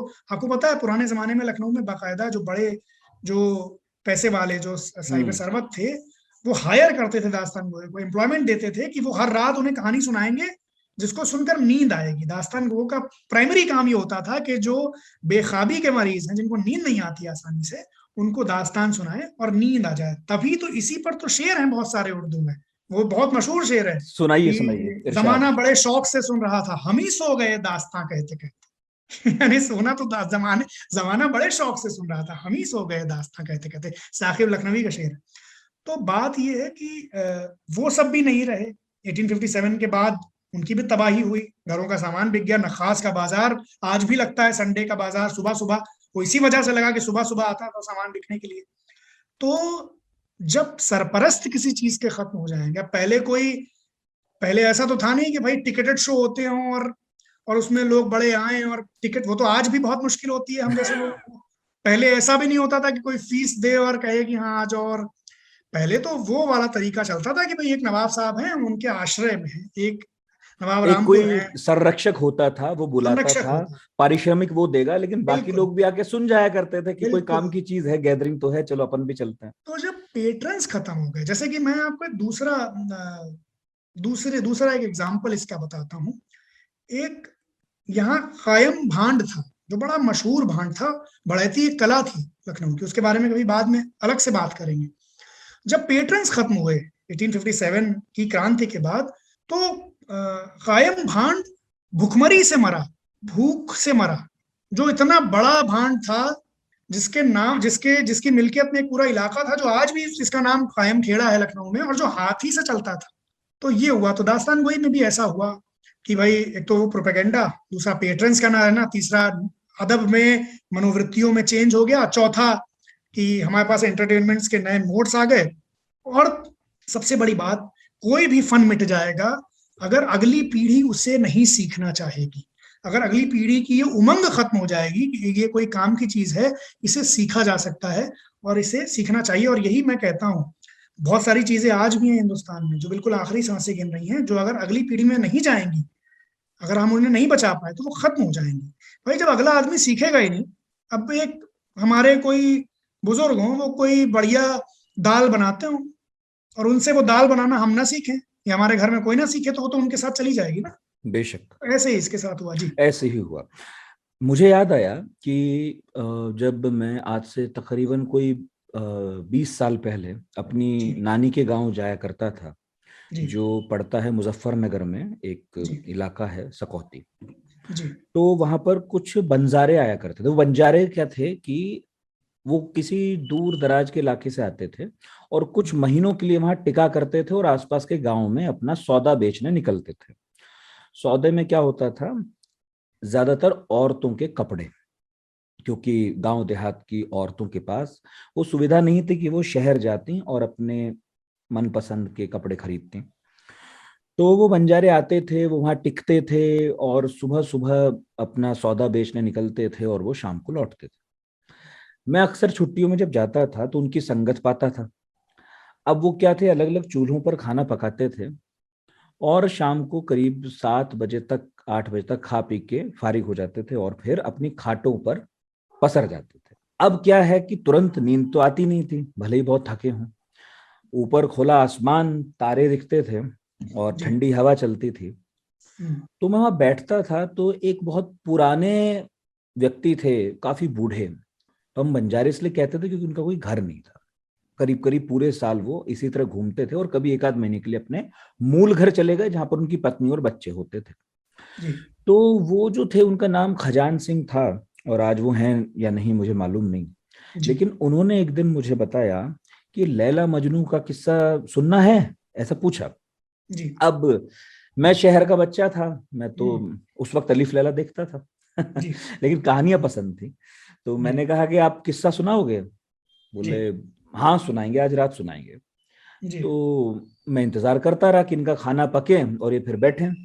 तो चलता रहा सिलसिला, और करीब 8-9 बजे वो सब जब लेट गए, और अंधेरे में सब लेटे हुए थे, उस वक्त वहां बिजली तो होती नहीं गांव में, तो उन्होंने कोई किस्सा कहना शुरू किया जो लैला मजनू एग्जैक्टली नहीं था, लेकिन उसके पात्र कुछ यूं थे कि एक व्यक्ति था, एक लड़का था जो एक लड़की से प्यार करता था और शादी नहीं कर सका था, तो वो जो लड़की थी उसकी शादी कहीं और हो जाती है, तो ये जो लड़का है वो भी कपड़े बेचने वाला बंजारा ही हो गया होता है, और वो जानबूझकर उस गांव में जाया करता है, और वो गली से गुजरते हुए और आवाज लगाता था, चूड़ी या कपड़े कुछ बेचता था, और आवाज लगा लगा कर गा गा कर लोगों को बुलाता था कि ले लो, लेकिन असल में वो चाहता था कि अगर कहीं उसकी माशूका का घर, जो अब किसी की बीवी है, यहीं कहीं आसपास है, वो मेरी आवाज सुन ले तो कम से कम बालकनी तक आ जाए, और अगर वो वहां तक आ जाएगी तो मैं उसे देख लूंगा, तो दीदार हो जाएगा।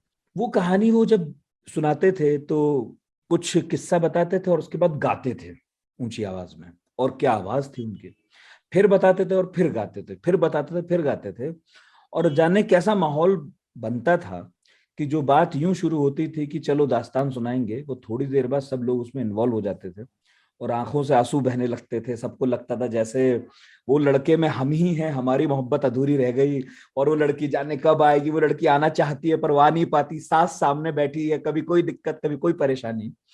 तो मुझे ऐसा लगता है जब आप ये मुझे बता रहे हैं पूरी कहानी दास्तान की, कि कुछ कुछ लगभग वैसा ही माहौल बनता होगा कि कोई दास्तान गो किसी गांव में जाकर टिकता होगा किसी पेड़ के नीचे, और गांव वाले उसका हुक्का पानी का जुगाड़ करते होंगे, खा पी कर पहुंचते होंगे, और फिर महफिल सजती होगी और रात रात भर चला करती होगी, दाद मिलती होगी, पैसा मिलता होगा, ऐसा ही कुछ है। दास्तान जी, दास्तान गोई में एक खास बात है, ये जो उर्दू दास्तान की बात है, ये गांव की चीज गांव तक वाली चीज तो नहीं थी, इसलिए उसकी वजह है, गांव में जबान तो लोक भाषा है ना, अवधी है, अभी भी अवधी है, अगर हम अवध की लखनऊ के आसपास की बात करें, लखनऊ की बात करें, अवधी भाषा है ना, तो वहां इतनी ये जो जबान है दास्तान गोई में जो यूज होती है ये नहीं चलेगी। ये बेसिकली सामंती युग की एक चीज थी, जब फ्यूडल सोसाइटी होती थी, जब बड़े सामंत होते थे और वो हायर करते थे दास्तान गोइयों को, या उसी उन्हीं इलाकों में कहीं जामा मस्जिद की सीढ़ियों के नीचे हो रही है, कहीं चौक में लखनऊ में शहर में बीचों बीच हो रही है, जहां तमाम लोग आ रहे हैं और वो सुना रहे हैं। लेकिन हाँ, ये बात सही है कि जो समा होता था वो बिल्कुल वैसा होता था कि कोई दास्तान को किसी महफिल में किसी बड़े रईस के यहाँ सुना रहा है तब भी उसकी बड़ी उसकी दादो तहसीन बुलंद हो रही है, और अगर वो किसी मस्जिद की सीढ़ियों पर या किसी चौराहे पर सुना रहा है तब भी उसका अपना उसकी एक ऑडियंस है जो उसे सुन रही है और नवाज रही है। बिल्कुल। आपने जिक्र किया मीर बाकर अली का, जिनको माना जाता है कि वो आखिरी दास्तान गो थे जी।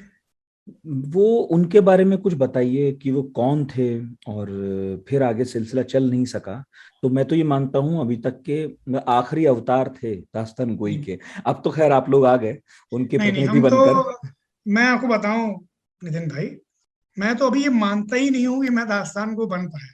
उसकी वजह, मैं ये बात किसी विनम्रता में नहीं कह रहा, मैं ये मानता हूँ कि हमारी पीढ़ी में दास्तान को एक ही हुआ, वो अंकित चड्ढा। वो था, वो हमें कभी हम लगता है कि अगर दास्तान गोई कोई इंसानी पैकर इख्तियार करे तो वो अंकित का पैकर होगा। वो जब बैठता था, और मेरी खुशकिस्मती कि उसके साथ बहुत बहुत दास्तानें सुनाई, बहुत अजीज दोस्त, आपके मित्र भी और आपके गुरु। बिल्कुल बिल्कुल बिल्कुल, उनसे सीखा। गुरु की तरह तो नहीं सीखा अंकित से, गुरु की जब बात आएगी तो महमूद साहब का नाम हम लेंगे। हाँ। लेकिन हाँ, अंकित से बहुत सीखा, दोस्ताना तरीके से सीखा।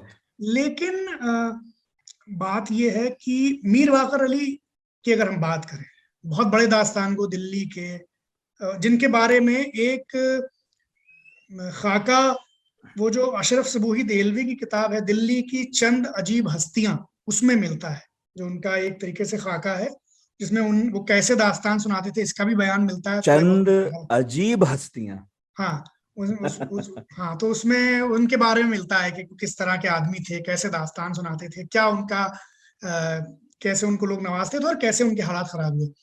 तो देखिए, बड़े दास्तान गो थे, ऐसे दास्तान गो थे कि जिन एक जमाने में जिनकी हर महफिल में, मतलब वो हर महफिल की एक तरीके से शम्मा महफिल होते थे, वो हर महफिल की रौनक वो होते थे, और वो उनकी बिल्कुल आवभगत होती थी हर जगह, और हर जगह वो पूछे जाते थे, और हर जगह वो बिल्कुल नूरे नजर की तरह रहते थे।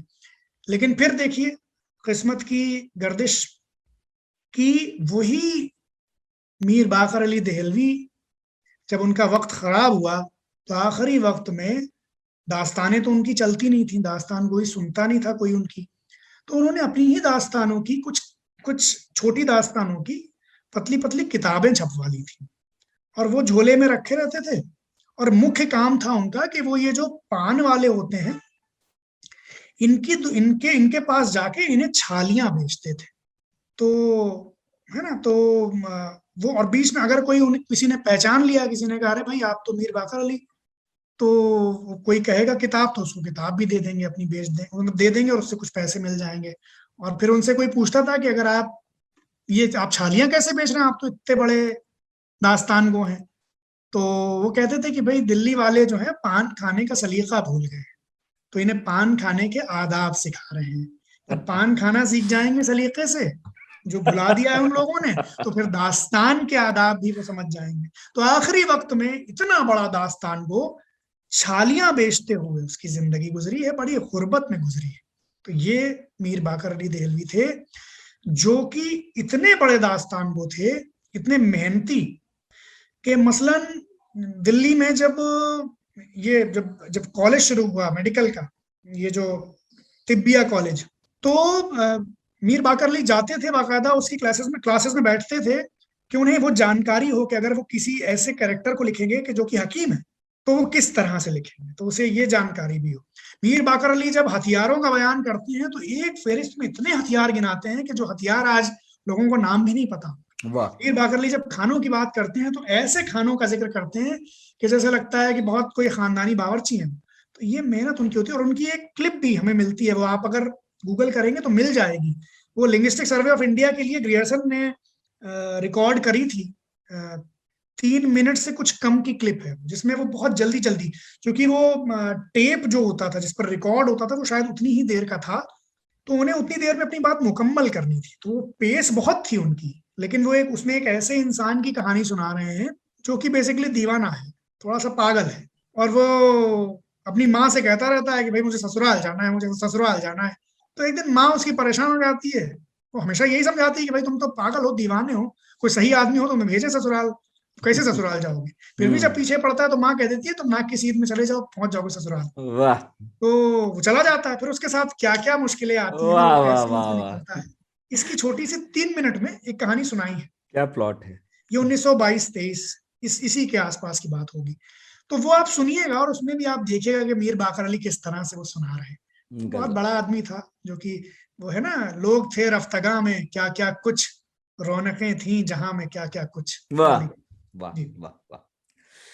तो आपने मीर बाकर अली साहब का नाम लिया, उनकी तरह के और भी दास्तान गो रहे होंगे, और आपने उनका भी शुरू में जिक्र किया था, लेकिन कुछ दास्तानों का जिक्र कीजिए जरा, जो सदियों का सफर पार करके हम तक आज भी पहुंच रही हैं, जिनमें से कुछ का नाम आपने बताया, लेकिन मैं लोभ संवरण कर नहीं पा रहा कि जब आप बैठे हों तो मैं और नाम ना आपसे उगलवा लूं।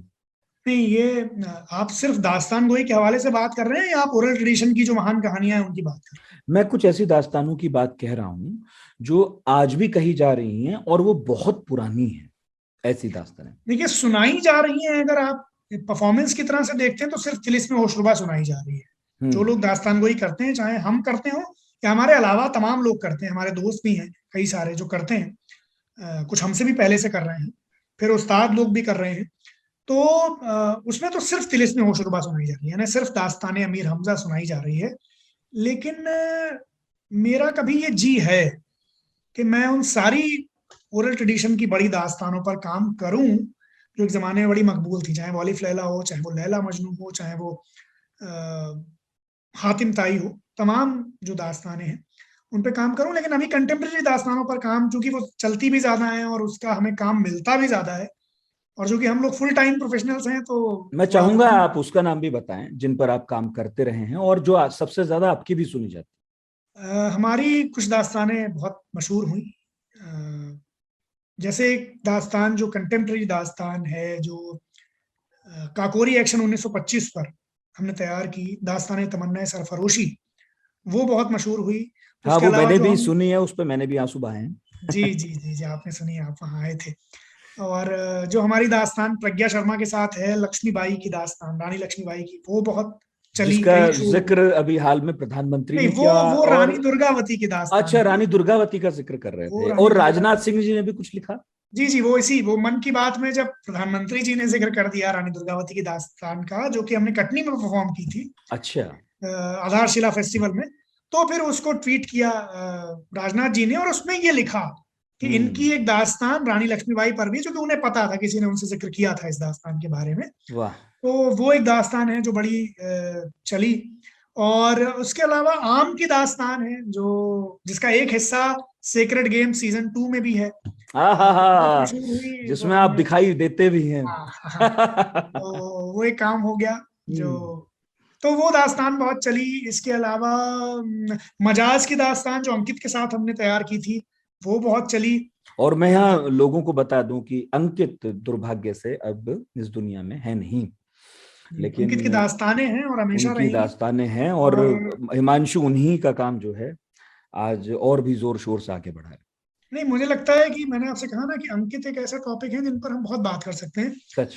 और और इसलिए मैं चाहता हूं कि आप थोड़ा सा उनके बारे में जरूर कहें, क्योंकि आप अक्सर नहीं, मैं कहते इसलिए भी हैं। कहता हूँ नितिन भाई, जैसे जाती नुकसान जो है ना, कोई इंसान मर गया, कोई आपका दोस्त, कोई घर वाला, तो आप इससे धीरे धीरे, जैसे वो यम और यमी की कथा है, कि धीरे धीरे समय जो है वो आपको इस स्वीकार्यता में ले आता है कि हाँ भाई, जिंदगी है, ऐसी ही है कि कोई कभी भी जा सकता है। जाती नुकसान तो आप उससे उबर जाते हैं, लेकिन हमें ये लगता है कि जो एक पूरी विधा को जो नुकसान हुआ अंकित के जाने से, वो उसकी भरपाई कैसे होगी, ये हम इस पर अभी भी, मतलब हमें समझ नहीं आती है बात, क्योंकि वो इतना बड़ा नुकसान था। जाति नुकसान से बहुत बड़ा नुकसान एक विधा का नुकसान था, एक पूरे क्षेत्र का। वो भी तब जब वो विधा शुरू हुई हो, जब उसने अपनी लोगों के बीच जगह बनाना शुरू किया, और उस विधा का, दास्तान गोई का, हमने लिखा है उसकी किताब के पीछे, दास्तान गोई का पहला सुपरस्टार था वो, और वो सबसे बड़ा ब्रांड एम्बेसडर था दास्तान गोई का। दास्तान गोई को जितना अंकित ने फैलाया है, जितना अंकित ने लोगों तक पहुंचाया है, जितनी पहचान दिलाई है, वो हम में से कोई नहीं दिला पाया। और इसलिए मुझे लगता है कि बहुत बड़ा नुकसान था। और अभी भी हम जब जाते हैं, लोग हमसे मिलते हैं, कहते हैं अरे हमने अंकित को सुना था, कहते हैं भाई मेरे ऊपर बहुत प्रेशर आ जाता है जब कोई अंकित को सुनने के बाद हमें सुनता है, क्योंकि हमें पता है कि फिर अंकित के बाद किसी का रंग क्या जमेगा। आज तो दोपहर में किसी सज्जन के साथ था, और मैंने जब जिक्र किया कि मैं शाम को हिमांशु वाजपेयी से बात करने वाला हूँ, तो उनसे बात हुई तो उन्होंने कहा मैंने अंकित को सुना है इंदौर में, और हिमांशु उनके साथ थे, ऐसा कुछ हुआ होगा। तो मैंने कहा हाँ, अब तो खैर हिमांशु को हम लोग सुनते, और मैं दुर्भाग्य से अंकित को नहीं सुन सका, लेकिन मैंने अंकित के बारे में बहुत सुना है। तो ये तो है कि हम लोगों का दुर्भाग्य है, लेकिन उसमें कोई कर क्या सकता है। मगर आपने सफर में बहुत कुछ ऐसा अनुभव किया होगा जो बहुत दिलचस्प होगा, कुछ शेयर कीजिए, क्योंकि देखिए सबके अपने संघर्ष हैं, एक सिंगर का भी है, और एक राइटर का भी है, और एक एक्टर का भी है, लेकिन एक दास्तान गो का संघर्ष क्या होता है, थोड़ा सा बताइए ताकि लोगों को पता चले कि दास्तान गो के संघर्ष में क्या क्या हुआ करता है। दास्तान गो का संघर्ष उसी तरह का संघर्ष है जिस तरह का संघर्ष कोई भी, हम सिर्फ कला की बात नहीं, किसी भी कलाकार का शुरुआती संघर्ष जो है वो दास्तान गो का भी संघर्ष है। लेकिन कला से ज्यादा हम इसको उस तरह से देखते हैं कि कोई भी इंसान जो एक बनी बनाई लीक पर नहीं चल रहा, जो एक तय दायरे के हिसाब से रोजी नहीं कमाना चाहता या नहीं कमा रहा, उसके साथ जितने संघर्ष पेश आते हैं इस जमाने में, वो सारे संघर्ष एक दास्तान गो के भी हैं। जैसे कि ये बात, इस पर दूसरों को भी कन्विंस करना कि आप सिर्फ दास्तान गोई ही करेंगे फुल टाइम, और उसी से अपनी जीविका को चलाएंगे, और फिर किसी हद तक खुद, जी जी, और किसी हद तक खुद को भी ये कन्विंस कर पाना कि भाई हाँ, अब यही राह है जिस पर अब चल पड़ना है, तो चल पड़ना है। वो एक बड़ा द्वंद्व आपके अंदर रहता है। और अंकित को जो मैंने कहा था कि जो पहला सुपरस्टार था, वो इसलिए नहीं कहा था कि सिर्फ पॉपुलैरिटी की वजह से, वो इस वजह से कहा था क्योंकि अंकित पहला आदमी था जिसने ये साबित किया था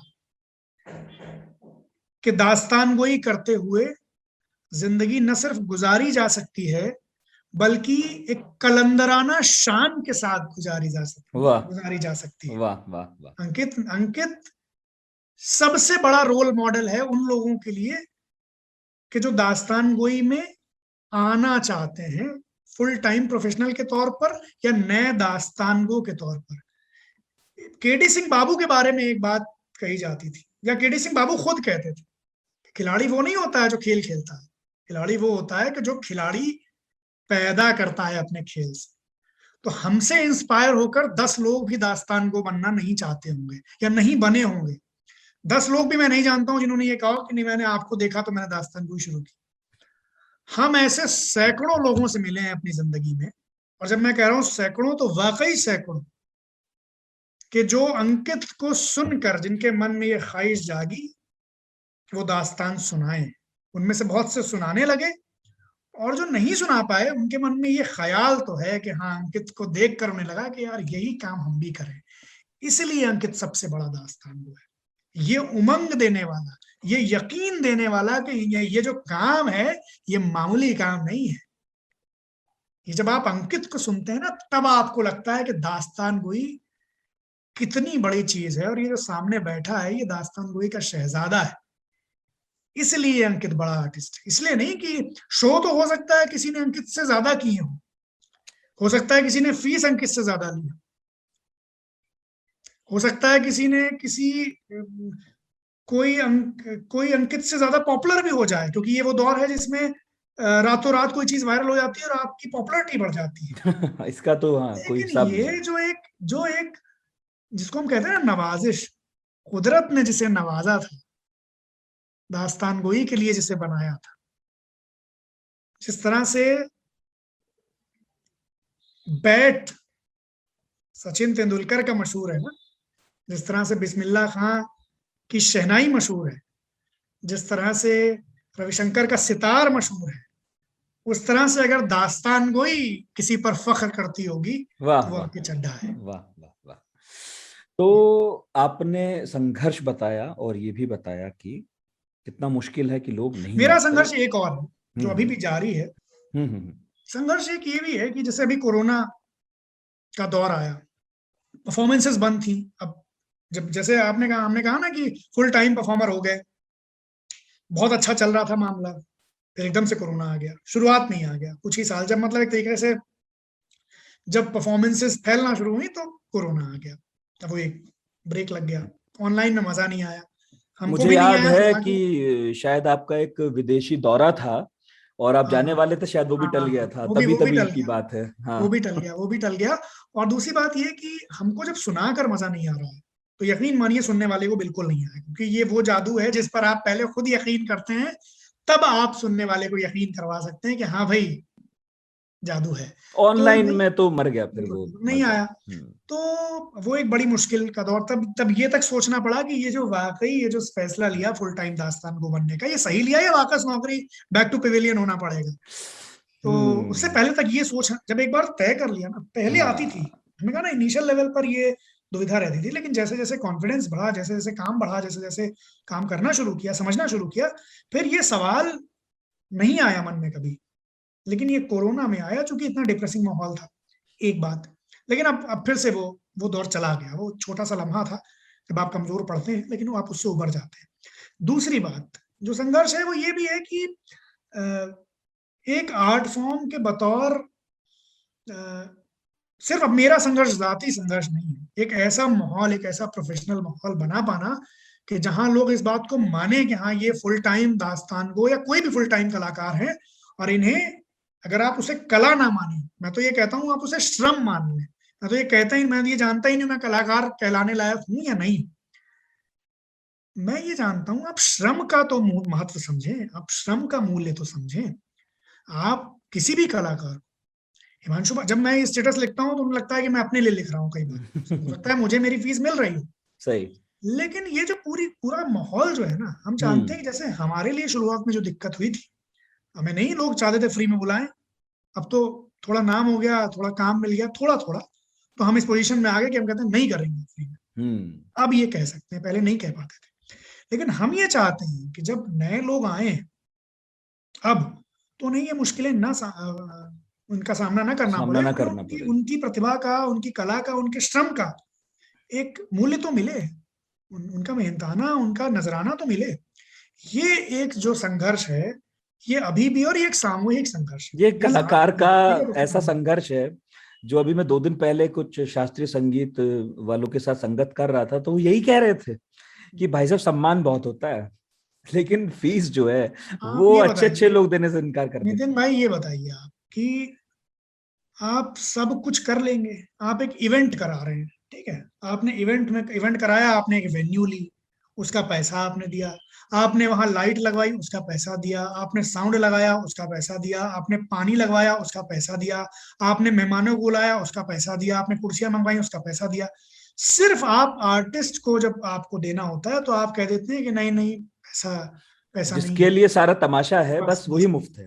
तो ये क्या बात है? या यही चीज आप उसमें भी देखिए, जैसे बहुत सारे हमारे ना एक चीज है, बहुत सारे लोग जनवाद उस तरह पॉलिटिकल तरह से नहीं कह रहे हैं, जनवाद यानी अवामी होने का वो करते हुए, या जनता के लिए या खिदमत खल्क का नाम लेकर आपको इस्तेमाल भी करना चाहते हैं। भाई एक बात बताओ, अगर आपके पास बजट नहीं है, मैं हमेशा इसको इसी तरह से देखता हूँ, अगर आपके पास बजट नहीं है तो आप कराना चाह रहे हैं इवेंट, आप क्यों कराना चाह रहे हैं? इवेंट घर से नहीं आप करा सकते ना, अपने पास से लगाकर, वो कोई समझदारी भरी बात नहीं है। आप उसका एक तरीका देखिए, को वैसे भी मन नहीं कराना चाहिए, या तो आप टिकट से कराइए, या आप कुछ लोगों के पास जाएं, उन्हें कन्विंस करें कि हाँ ये आपका आइडिया अच्छा है, उनसे कुछ बजट लेकर के आए, वरना तो चलेगा नहीं। अब ये मुझे समझ में नहीं आता कि आप तो ये एक संघर्ष है जो एक प्रोफेशनल माहौल बनाने ये है, और शायद ये भी बताता है, जिसमें हम लोग भी शामिल हैं, कि हम एक ऐसी सोसाइटी हैं जो अपने आर्टिस्ट का सम्मान नहीं करती, सम्मान का दिखावा जरूर करती होगी, वरना तो अगर हम ये समझना शुरू कर दें कि एक आर्टिस्ट है, उसका अपना घर भी है, और जब वो अपना पूरा दिन और रात केवल एक कला की सेवा में बिता रहा है तो उसका घर भी चलता रहे, ये भी समाज का ही जो है वैसे भी ड्यूटी बनती है, और खास तौर पर दास्तानगोई जैसी विधा जिसमें यूं भी लोग आ नहीं रहे। अब एक छोटी सी चीज, एक सवाल मुझे आपसे पूछना है, क्योंकि 1-2 लोगों ने मुझे कहा कि ये पूछा जाए। मैंने टेलीग्राम पर, हमारे पढ़ाकू पार्टी करके टेलीग्राम चैनल है, वहां पर भी ये बताया था कि आप आने वाले हैं।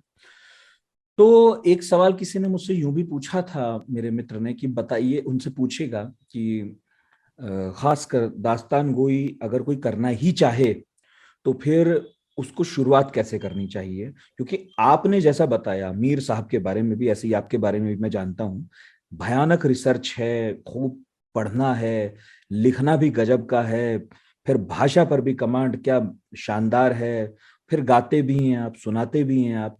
तो क्या क्वालिटी होनी चाहिए एक दास्तानगो में, ताकि जो करना चाहते हैं उन्हें समझ में आए कि हाँ सपना तो देखा है, लेकिन प्रैक्टिकली भी पॉसिबल है कि नहीं? बेसिक क्वालिटी सिर्फ एक होनी चाहिए जो मुझे लगता है, बाकी सब आप सीख लेंगे। एक चीज जो आपके अंदर होनी चाहिए वो मैं आपको बता रहा हूँ, बाकी सब आप सीख लेंगे। ये जितनी भी चीजें आपने बताई ये सब सीखी जाने वाली चीजें हैं, इनमें से कोई भी चीज ऐसी नहीं है जो सीखी ना जा सके अगर मेहनत की जाए। मतलब आपको कहानियों को लेकर एक होना चाहिए, एक जुनून होना चाहिए कहानी को लेकर, क्योंकि जुनून आप फेक नहीं कर सकते, जुनून आप खुद में पैदा नहीं कर सकते। जुनून या खिंचाव, अगर जुनून तो एक अगली मंजिल है, एक खिंचाव, एक बुनियादी, एक कुदरती झुकाव आपका कहानियों को लेकर होना चाहिए। आपको कहानी के साथ मजा आना चाहिए। तो जब आपके अंदर वो होगा और फिर बाकी आप मेहनत कर लेंगे तो फिर बात बन जाएगी धीरे धीरे। मतलब हम तो खुद को जानते हैं कि हमें तो अंकित ले आए थे हाथ पकड़ के, और इसीलिए ले आए थे कि मेरी दिलचस्पी थी कहानियों में या जबान में। तो फिर धीरे धीरे मेहनत की, अभी भी थोड़ी मंजिल तय हुई है, थोड़ा रास्ता तय हुआ है, बहुत मंजिल बाकी है। लेकिन जो नए लोग आना चाहते हैं, हम उनसे बिल्कुल ये कहते हैं कि अंकित ने अपनी जिंदगी में ये साबित किया कि दास्तानगोई करते हुए, जैसे मैंने बताया, एक शाहाना जिंदगी गुजारी जा सकती है। अंकित से हम इंस्पायर हुए, हमने अब इतनी मेहनत, इतनी जद्दोजहद, इतने संघर्ष के बाद वो मकाम बनाया कि हाँ अब हम यही कर रहे हैं और हमें जिंदगी भर यही करना है, और हमें इस बात को लेकर कोई ना तो घबराहट है, ना कोई संदेह है, ना कोई लड़खड़ाहट है, यही करना है। इसी तरह से हमें ये लगता है कि जब आप आना चाहते हैं तो आप आइए, आपका स्वागत है। हम उनमें से नहीं है जो जब हम खुद तो कोई किसी जगह पर पहुंचे और फिर हम कहें नहीं तो बड़ी बड़ी खराब चीज है, मत आइए, बड़ी मेहनत लगती है, बड़ा मेहनत लगती है, लेकिन ऐसी मेहनत नहीं लगती है कि आप कर ना पाए। अगर कोई मेहनत हम कर सकते हैं तो फिर आप भी कर सकते हैं, और हमसे ज्यादा कर सकते हैं। हमने तो उतनी मेहनत नहीं की, मतलब जितनी मेहनत अंकित हमसे चाहते थे कि हम करें, हमें करनी चाहिए, नहीं करी। लेकिन मेरा ये कहना है कि बिल्कुल अगर आपको कहानियों से प्यार है, अगर कहानियों को लेकर आपकी एक सोच है, एक नजरिया है। बहुत सारे लोग दास्तान गोई करते हैं या फिल्में बनाते हैं या पत्रकारिता करते हैं या क्रिकेट खेलते हैं, तो उनके पास क्रिकेट को लेकर कोई सोच नहीं होती है। और कोई भी चीज किसी भी विधा में आप हो, आपकी जो सोच है ना, वही आपको दूर तक ले जाती है, या आपकी मौलिकता, आपकी जगह आपकी सोच से बनती है। तो एक बार ये देखें कि आप कहानियों के बारे में क्या सोचते हैं, कहानियों से आपका रिश्ता कैसा है, कहानियों की समझ आपकी कैसी है, कहानियों से प्रेम आपका कैसा है। तो फिर आप, जैसे कि अब ये है ना, जैसे एक रिश्ता है मेरा मोहम्मद रफी साहब से, वो कहीं बजेंगे तो एक ऑटोमेटिक मेरे अंदर एक रिएक्शन होगा मेरे वजूद में उनकी आवाज को सुनते ही। ऐसे ही कुछ कहानियों को लेकर है, तो ये आप आजमा सकते हैं। ये मेरा, जैसे मैं किसको बताऊं, मसलन किशोर कुमार बहुत बड़े सिंगर हैं, किशोर कुमार के बहुत सारे गाने हमको पसंद भी हैं, लेकिन आमतौर पर किशोर की आवाज जब बजेगी तो मेरे अंदर वैसा रिएक्शन नहीं होगा, लेकिन जो रफी साहब को लेकर होगा। तो ऐसे ही या जैसे सचिन, द्रविड़ को बहुत लोग कहते हैं कि द्रविड़ बहुत बड़ा प्लेयर है, लेकिन जो सचिन से मेरा कनेक्ट है, जो झुरझुरी मेरे अंदर जो रोमांच पैदा होता है सचिन की जब बात होती है, वो नहीं है। तो वो द्रविड़ को लेकर नहीं है, वो किसी भी क्रिकेटर को लेकर नहीं है। तो ऐसे ही एक रिश्ता जो आपका कहानी से बनता है, आप उसको आजमा के भी देखें कई बार कि क्या कहानी ऐसी चीज है जिसके साथ आप कहानियों में गुजार सकते हैं जिंदगी, तो फिर मिल जाएगी, बाकी सब हो जाता है। बाकी तो देखिए, कुदरती तौर पर नवाजे गए कुछ लोग होते हैं अंकित की तरह, वो एक जुमला वही हम बोलेंगे और वही अंकित बोलेगा, पता चल जाएगा कि भाई नवाजना किसे कहते हैं। लेकिन वो कुछ लोग के साथ होता है, बाकी लोगों को तो मेहनत करके और जद्दोजहद से सीखनी पड़ती है, तो सीख ली जाती है। और बिल्कुल जो भी आना चाहता है वो आ सकता है और सीख सकता है। बिल्कुल। आखिरी 2 सवाल है मेरे। एक तो हमारे लिसनर हैं मुजफ्फरपुर से गौतम, उनका सवाल है कि वो कह रहे थे कि डिजिटल युग में कैसे किस्सा गोई को हम पुनर्जीवित करें या कैसे उसे किया जाए, और क्या किस्सा गोई में लोक गीत संगीत का भी कोई स्थान है, और यदि है तो वो चाहते हैं कि उनके जो पसंदीदा झिझिया, जट जटिन, डोमकच, श्यामा चकेवा, सावनी परंपरा जो है वो उन्हें प्रासंगिक बनाएं। तो ये जो है उन्होंने अपने क्षेत्रीय जो लोक संस्कृति है उसके बारे में बात की है। तो मुझे उम्मीद है आप सवाल समझे होंगे कि वो कहना क्या चाह रहे हैं बेसिकली। बिल्कुल। देखिए, जहां तक डिजिटल दौर में किस्सा गोई की बात है, वो करनी तो पड़ेगी, क्योंकि जिस दौर की भी जो मुख्य धारा होती है, अगर कोई मुख्य धारा होती है, तो उससे आप दामन बहुत दिन तक नहीं बचा सकते। आप किसी ना किसी तौर पर उसकी जद में, उसके असर में आएंगे, तो करनी पड़ेगी। और कर भी रहे हैं लोग, हमने भी किया होगा। लेकिन हमें लगता है कि दोनों चीजों को समझते हुए, यानी जो लाइव परफॉर्मेंस है उसको भी समझना पड़ेगा, और जो डिजिटल है उसको भी समझना पड़ेगा। उसकी दोनों की तासीर, दोनों की सीमाएं, दोनों की खूबियां, दोनों की कमियां, ये सब कुछ जहन में रखना पड़ेगा, ताकि इन दोनों के बीच में कोई टकराव आपके जहन में कम से कम हो। आप जब डिजिटल के लिए काम करें तो आप पूरी तरह मुतमईन होकर, कन्विंस होकर, पूरी दिलजमई से, पूरे कन्विक्शन से करें। और जब आप लाइव सुनाएं तो लाइव का तो एक मामला ही है। लेकिन हमें लगता है कि हाँ, डिजिटली भी चीजें होनी चाहिए। और ये बात हमें लगता है मीर बाकर अली क्यों तैयार हुए होंगे वो क्लिप रिकॉर्ड करवाने के लिए। उन्होंने रिकॉर्ड करवाई, तैयार हुए ना। कुछ तो उनसे कहा गया होगा, या तो पैसे की वजह से भी हो सकता है, एक वजह ये भी रही हो, और मुझे भी याद है चार्ली चैपलिन के बारे में कि वो मूक फिल्मों में काम करते थे और उनका बड़ा विरोध था। जब जी। बोलती फिल्में आई तो उनका बड़ा विरोध था कि मैं इसमें काम करूंगा नहीं। लेकिन फिर उनका एक संघर्ष था और उन्होंने अंत में ये मंजूर किया कि नहीं, बोलने वाली फिल्मों का वक्त आ चुका है और जी। जिस चीज का वक्त आ चुका है उसे तो कोई रोक नहीं सकता है। बिल्कुल तो बिल्कुल। अगर हम उसके साथ सिंक्रोनाइज नहीं करेंगे तो फिर जाहिर है कि हम उस विधा का नुकसान तो कर ही बैठेंगे, शायद अपनी व्यक्तिगत जिद या पसंद नापसंदगी में। नहीं, दोनों तरह के काम करते रहिए ना। आप डिजिटल भी करते रहिए, जो काम आपके मन का लगे, आपको लगे कोई चीज डिजिटल में हो सकती है उसको वहां कर लीजिए। बेशक लाइव भी जब मौका लगे तो आप लाइव कर लीजिए। लेकिन बिल्कुल दामन बचा लेना, बिल्कुल अड़ जाना, वो नहीं, हमें लगता है वो ठीक समझ। जैसे हमने कहा हमें बहुत मजा नहीं, हमें मजा इसलिए नहीं आया लाइव, मतलब उसमें ये जो जूम लाइव होता है, जूम पर। क्योंकि शायद हम उतने उतने उतने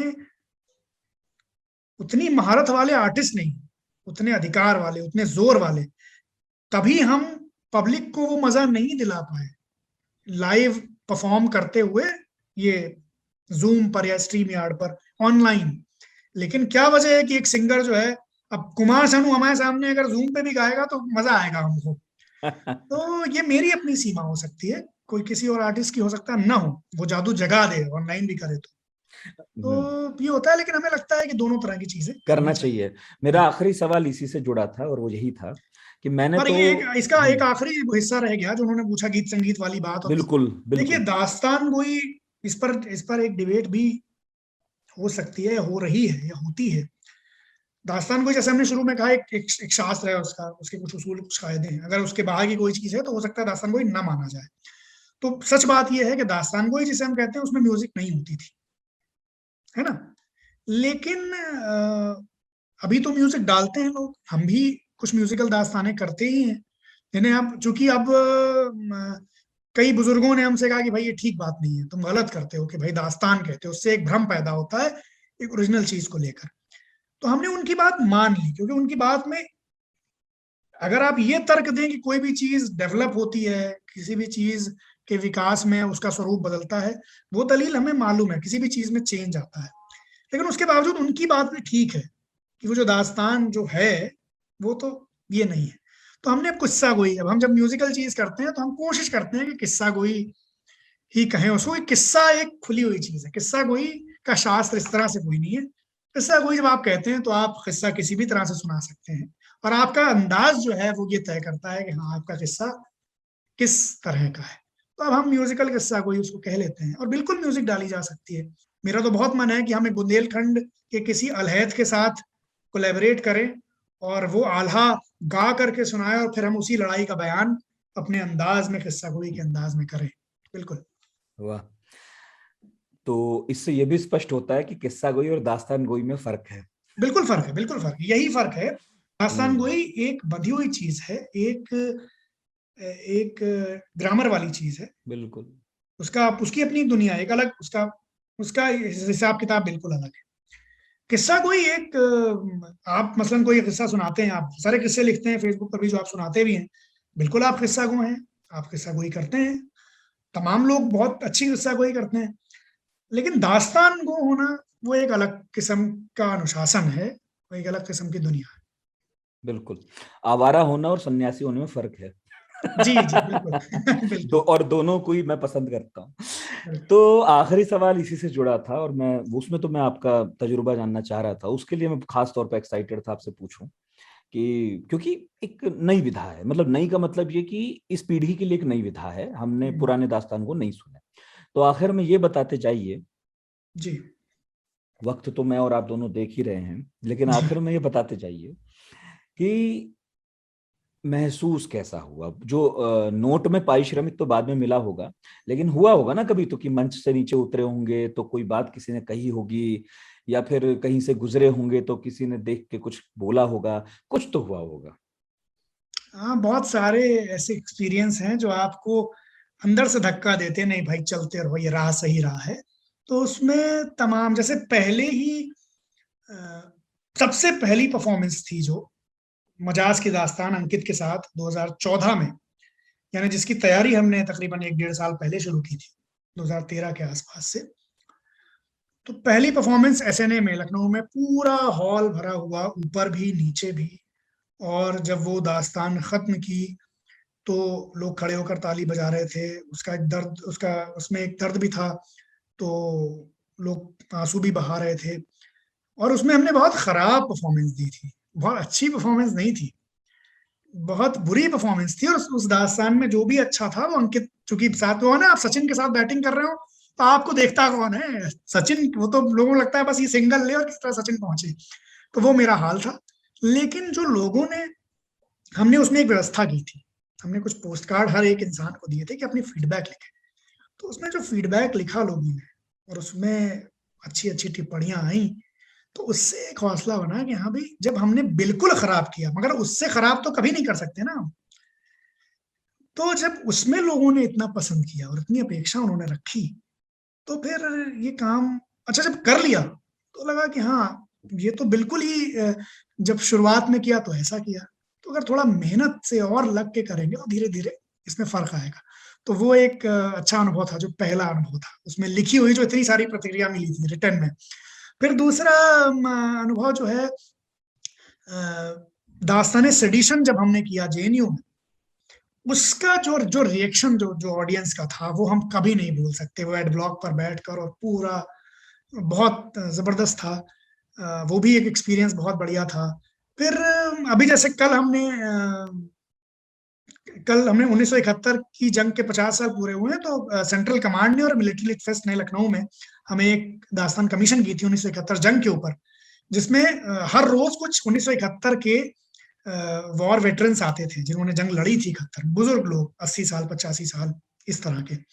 तो उन्होंने बाकायदा लिखा है। और तो उसमें एक लोगों ने लिखा, एक युद्ध जो जिन्होंने लड़ा था, वो बोले कि भाई ये दास्तान सुनकर आपकी, मुझे ऐसा लगा कि किसी ने मेरी उम्र 50 साल, मेरा जीवन 50 साल बढ़ गया, और अब मैं वापस से अगर युद्ध हो तो मैं तैयार हूं वापस से युद्ध लड़ने के लिए हथियार उठाकर। और फिर जब डिमरी साहब, जैसे कि हम लोग फौज के लिए मेरा पहला काम था मेरा, तो हमें बड़ा फौज के अनुशासन का और प्रोटोकॉल का बड़ा एक उस भय के साए में भी थे हम, जो कि अपनी जिंदगी में बहुत ज्यादा उस तरह से बंधे हुए अनुशासन में कभी नहीं रहे। और फिर थोड़ा बहुत जो आसपास लोग थे वो भी डराते थे कि भाई आर्मी कमांडर आएंगे तो ऐसा है, और ये बिल्कुल जब वो, और चूंकि भैया आप आर्मी कमांडर के सामने एक दास्तान सुना रहे हैं, तो आप अब उसके सामने क्या जंग की बात करेंगे जो इतना विशेषज्ञ जिन्होंने लड़ी है उन्हें बताएंगे। हाँ, तो वही है कि नानी के आगे हम ननिहाल की बातें करें, तो बहुत घबराए हुए भी थे। लेकिन हमने मेहनत अपनी पूरी की थी रिसर्च में और तैयारी में और लिखने में। तो जब वो दास्तान, पहली बात तो जब दास्तान शुरू होती है, जो हम हिस्सा पढ़ते हैं शायरी का, जब वो पढ़ा और उस पर उन्होंने ताली बजाई और उन्होंने दाद दी, तो हमें थोड़ी हिम्मत आई कि हाँ ठीक है, उतना नहीं। फिर उसके बाद जब वो दास्तान, उसके बाद तो वो बीच बीच में अच्छा लगता रहा उन्हें। बाद में जब हमने खत्म की, वो स्टेज पर आया, उन्होंने रिएक्शन दिया। उन्होंने कहा कि 1971 की जंग हिंदुस्तान की सबसे बड़ी विजय थी, और इतनी घटनाएं हैं इसमें, और 45 मिनट में आपने कोई मेजर घटना नहीं छोड़ी, कोई मेजर नाम नहीं छोड़ा, और जिस तरह से पूरी जंग को पिरो दिया, जिस रवानी से शुरू से आखिर तक, वो बहुत कठिन काम था। और वो बताता है कि आपने कैसी रिसर्च की और कैसी तैयारी की। तो अब जब आर्मी कमांडर सेंट्रल कमांड के ये बात कह रहे हैं, तो फिर उससे एक हौसला बढ़ा है कि भाई ये जब ये एग्जाम पास कर लिया, कि जो जानकार इंसान है, अगर हम उसको इम्प्रेस कर ले रहे हैं, तो इसका मतलब है कि रास्ता ठीक है, अपने अंदर कुछ तो मादा है कि हाँ आगे बढ़ा जा सकता है। तो ये भी एक अच्छा वो था। या जैसे गुलजार साहब आ गए थे, हम वहाँ भवंस कॉलेज में बंबई में, मजाज की दास्तान। अच्छा, गुलजार साहब क्या है, सख्त है ना थोड़े, सख्त मतलब उस केस में कि वो खराब चीज उन्हें नहीं पसंद आती, उन्हें इम्प्रेस करना मुश्किल है थोड़ा। लेकिन जब मजाज की दास्तान सुनाई, और पूरे वो भवंस कॉलेज के ऑडिटोरियम में वो जो उनकी आवाज में, पाटदार आवाज में वाह गूंज रही थी, और गुलजार साहब ने ये बताया कि दाद कैसे देनी चाहिए, वो वाह जो गूंजती थी, तो दिल और जोर से धड़कने लगता था और खून का संचार बढ़ जाता था। और फिर वो बाद में आए, उन्होंने अपनी फीडबैक दी कि मुझसे कहा गया था कि हिमांशु मजाज के चाहने वाले हैं, उनके स्टूडेंट हैं, लेकिन जब मैंने ये दास्तान सुनी तो मुझे तो लग रहा है कि आप मजाज के प्रोफेसर हैं, आप माहिर हैं। वाह वाह वाह। गुलजार साहब, ये बात रिकॉर्डेड है यूट्यूब पे, हम चैनल पे पड़ी है हमारे हिमांशु बाजपेयी ऑफिशियल पर, ये वहां वाह। जाकर सुना जा सकता है इस प्रतिक्रिया को गुलजार साहब की जो उन्होंने बोली। तो एक ये बात है। इसी तरह से हम जब जावेद साहब के यहाँ गए घर में, उनके मजाज उनके मामा थे, वो जब दास्तान हमने सुनाई तो जावेद साहब खामोश हो गए जब खत्म हुई। तो हमें चिंता हुई थोड़ी, तो हमने उनसे पूछा कि जावेद साहब क्या आपको, मैं चाहता था कि आप रिएक्शन दे, मेरे लिए तो बड़ी यादगार चीज हो जाएगी। तो वो बोले कि भाई देखो ऐसा है, तुम तो ये सब किरदार बता रहे हो, ये लोग भी जो और लोग वहां थे घर के, वो भी उन्होंने सुना है सिर्फ, हमने तो इन सबको देखा है ना, मैं तो घर की चीज है ना ये, तो आपको पता नहीं है कि मैं किस असर में हूँ। फिर मैंने उनसे कुछ नहीं कहा, मैं हो गया। फिर वो चल रहे थे जब, तो उन्होंने पीठ ठोकी, उन्होंने कहा आपने बहुत अच्छा किया। और उसके बाद शबाना जी ने मुझसे कहा कि भाई आप कुछ तैयार करें कैफी साहब पर, और फिर हमने तैयार की वो दास्तान। तो ये कुछ एक्सपीरियंसेस हैं जो मैंने को बताया कि रिएक्शन किस तरह से आपको, क्योंकि देखिए हम लोग तो लो कॉन्फिडेंस लोग रहे ना, मतलब हमारा कोई ट्रेडिशनल बैकग्राउंड थिएटर का नहीं था, कोई हमने इस तरह से नहीं थिएटर किया था कि बहुत कॉन्फिडेंट हो। अंकित के कहने पर आए थे और अंकित ने ही सिखाया, तो हमारे लिए जो वैलिडेशन है वो तो इस तरह के रिएक्शन से ही आता है। तो वो हमें हिम्मत देती है कि हाँ भाई ठीक कर रहे हैं, और जो नहीं भी ठीक कर रहे हैं तो ठीक हो जाएगा धीरे धीरे। 7-8 साल में यहाँ तक पहुंचे हैं, अगले 7-8 साल में और पहुंच जाएंगे। फिर सेक्रेड गेम्स का हो गया, उससे थोड़ा बूम मिला। अभी जैसे चैनल शुरू किया हिमांशु बाजपेयी ऑफिशियल, तो उस पर हमने कुछ दास्तानें डाली, वो बड़ी सराही गई। तो ये इस तरह से कुछ चीजें आपका हौसला बढ़ा देती हैं। अच्छा, इसी में एक जो आखिरी चीज मैं बताऊंगा वो ये कि हमारे पिताजी ने जो हमने वो जो पहली परफॉर्मेंस की थी, तो उसमें उन्होंने अपना रिएक्शन, जो कि पोस्ट वो भी गए थे देखने और पोस्ट कार्ड उनको ही मिला था, तो उन्होंने एक बात लिखी कि मुझे नहीं पता था कि तुम क्या करते हो, इस क्या बातें करते हो। अच्छा, वो साइंस के टीचर, उनका बहुत कोई लिटरेचर से कोई लेना देना नहीं दूर दूर तक। हम जिस तरह से माहौल में रहे, उसमें पिताजी से एक फासले वाला रिश्ता, मतलब अदब में सख्त है वो, मतलब उस तरह से दोस्त, जैसे बहुत सारे लोग कहते हैं ना पिताजी हमारे दोस्त है, हमारे पिताजी हमारे दोस्त नहीं है, वो पिताजी हैं और वो दोस्त नहीं है। तो उन्होंने जब लिखा कि मुझे नहीं पता था तुम ये क्या करते हो, लेकिन जब आज तुम्हें देखा ये करते हुए, तो मुझे ये लगा कि हाँ तुम बहुत अच्छा करोगे जो भी करोगे। वाह। तो ये बेस्ट, मतलब इससे बड़ा कॉम्प्लीमेंट, इससे बड़ी कोई चीज, और हमें अपने पहले शो में मिल गई। तो हमें लगा कि जब पहले शो में हमारे पिताजी को ऐसा लगा और उन्होंने ये बोला, तो हमें लगता है कि ये राह जो है वो सही रहा है। तो ये कुछ ऐसे बहुत सारे एक्सपीरियंसेस हैं, मतलब हम अगर बताने बैठे तो 1 घंटा हम सिर्फ एक्सपीरियंसेस बता सकते हैं जिन्होंने बहुत हौसला दिया। और ये सब चीजें अपने आप आती हैं जब आप काम करना शुरू करते हैं। आलोचनाएं बहुत आई, मतलब ऐसी आलोचना आई कि यार इसको क्यों, इसकी आवाज नहीं झेली जाती है, तब हस्की आवाज है, इसको मॉड्यूलेशन नहीं आता, इसके चेहरे पे एक्सप्रेशन नहीं आते, ये तमाम चीजें बोली जाती हैं, आज भी बोली जाती हैं, बहुत ओवर रेटेड है ना, तमाम चीजें। लेकिन ठीक है, हमें लगता है भाई है तो है, कुछ लोग सुन लेते हैं, कुछ सराह देते हैं, कुछ आलोचना कर देते हैं, तो चल जाता है मामला, सब चलता रहेगा। और हम तो हम है भाई, सचिन तेंदुलकर के स्ट्रेट ड्राइव में कमी निकालने वाले लोग जो हैं वो हैं, इस धरा पर मौजूद हैं। तो मैं आपकी एक्सपीरियंसेस सिर्फ इसलिए सुनना चाहता था ताकि लोगों को पता चले कि कठिन तपस्याओं के भी फल आते हैं, और आपके भी आए, आपने भी वो प्रसाद पाया। तो ऐसे छोटे छोटे प्रसादों से फिर पता चलता है कि हमने जो तपस्या की वो फलीभूत हुई। और जैसा आपने बताया कि गुलजार साहब ने दाद दी, और उस दाद से पता चला कि दाद ऐसे दी जाती है, तो केवल किस्से और कहानियां सुनाना या दास्तान सुनाना ही एक शऊर नहीं है, बल्कि दाद देना भी अपने आप में एक एक्सपर्ट काम है। तो मुझे उम्मीद है हिमांशु जी कि आज जो आपने हमें 1-1.25 घंटा कीमती वक्त दिया, तो 2 घंटे हो गए तकरीबन, हमें लगता है। हाँ, 2 घंटे हो गए। तो मुझे उम्मीद है कि इस पॉडकास्ट को सुनने वाले भी अब जो है अपने शऊर का इस्तेमाल करेंगे और radio@aajtak.com पर आप हमें मेल करें। इसके अलावा 9953323303 ये व्हाट्सएप नंबर है, यहाँ पर भी बता सकते हैं कि ये पॉडकास्ट कैसा लगा। बाकी हिमांशु बाजपेयी साहब जो हैं वो दास्तान जो है करते रहते हैं, अलग अलग शहरों में भी जाते रहते हैं। मुझे उम्मीद है कि आप उन्हें फॉलो करेंगे और अगली बार उनकी दास्तान में ज़रूर पहुंचेंगे। और उन्हीं की क्या, मैं तो ये कहता हूं कि उनके अलावा भी जो लोग इस विधा में अपना समय खर्च कर रहे हैं, ऊर्जा खर्च कर रहे हैं, उन्हें सपोर्ट कीजिए जैसे भी हो सके। तो पढ़ाकू नितिन का आज का ये पॉडकास्ट कैसा लगा आप ज़रूर बताएंगे। उम्मीद है मुझे। पढ़ाकू पार्टी हमारा टेलीग्राम चैनल है, वहाँ बताइएगा। अगले गुरुवार फिर हाजिर होंगे। हिमांशु भाई बहुत बहुत शुक्रिया, इतना वक्त दिया, इतनी ऊर्जा लगाई और एक ऐसी विधा के बारे में बताया जिसके बारे में बताना अब बहुत जरूरी था। नहीं, मुझे बहुत अच्छा लगा। और पढ़ाकू नितिन तो मैं तो बड़ा, सिर्फ पढ़ाकू नितिन का नहीं, मैं नितिन का बड़ा फैन हूँ, तो मुझे बड़ा अच्छा लगा।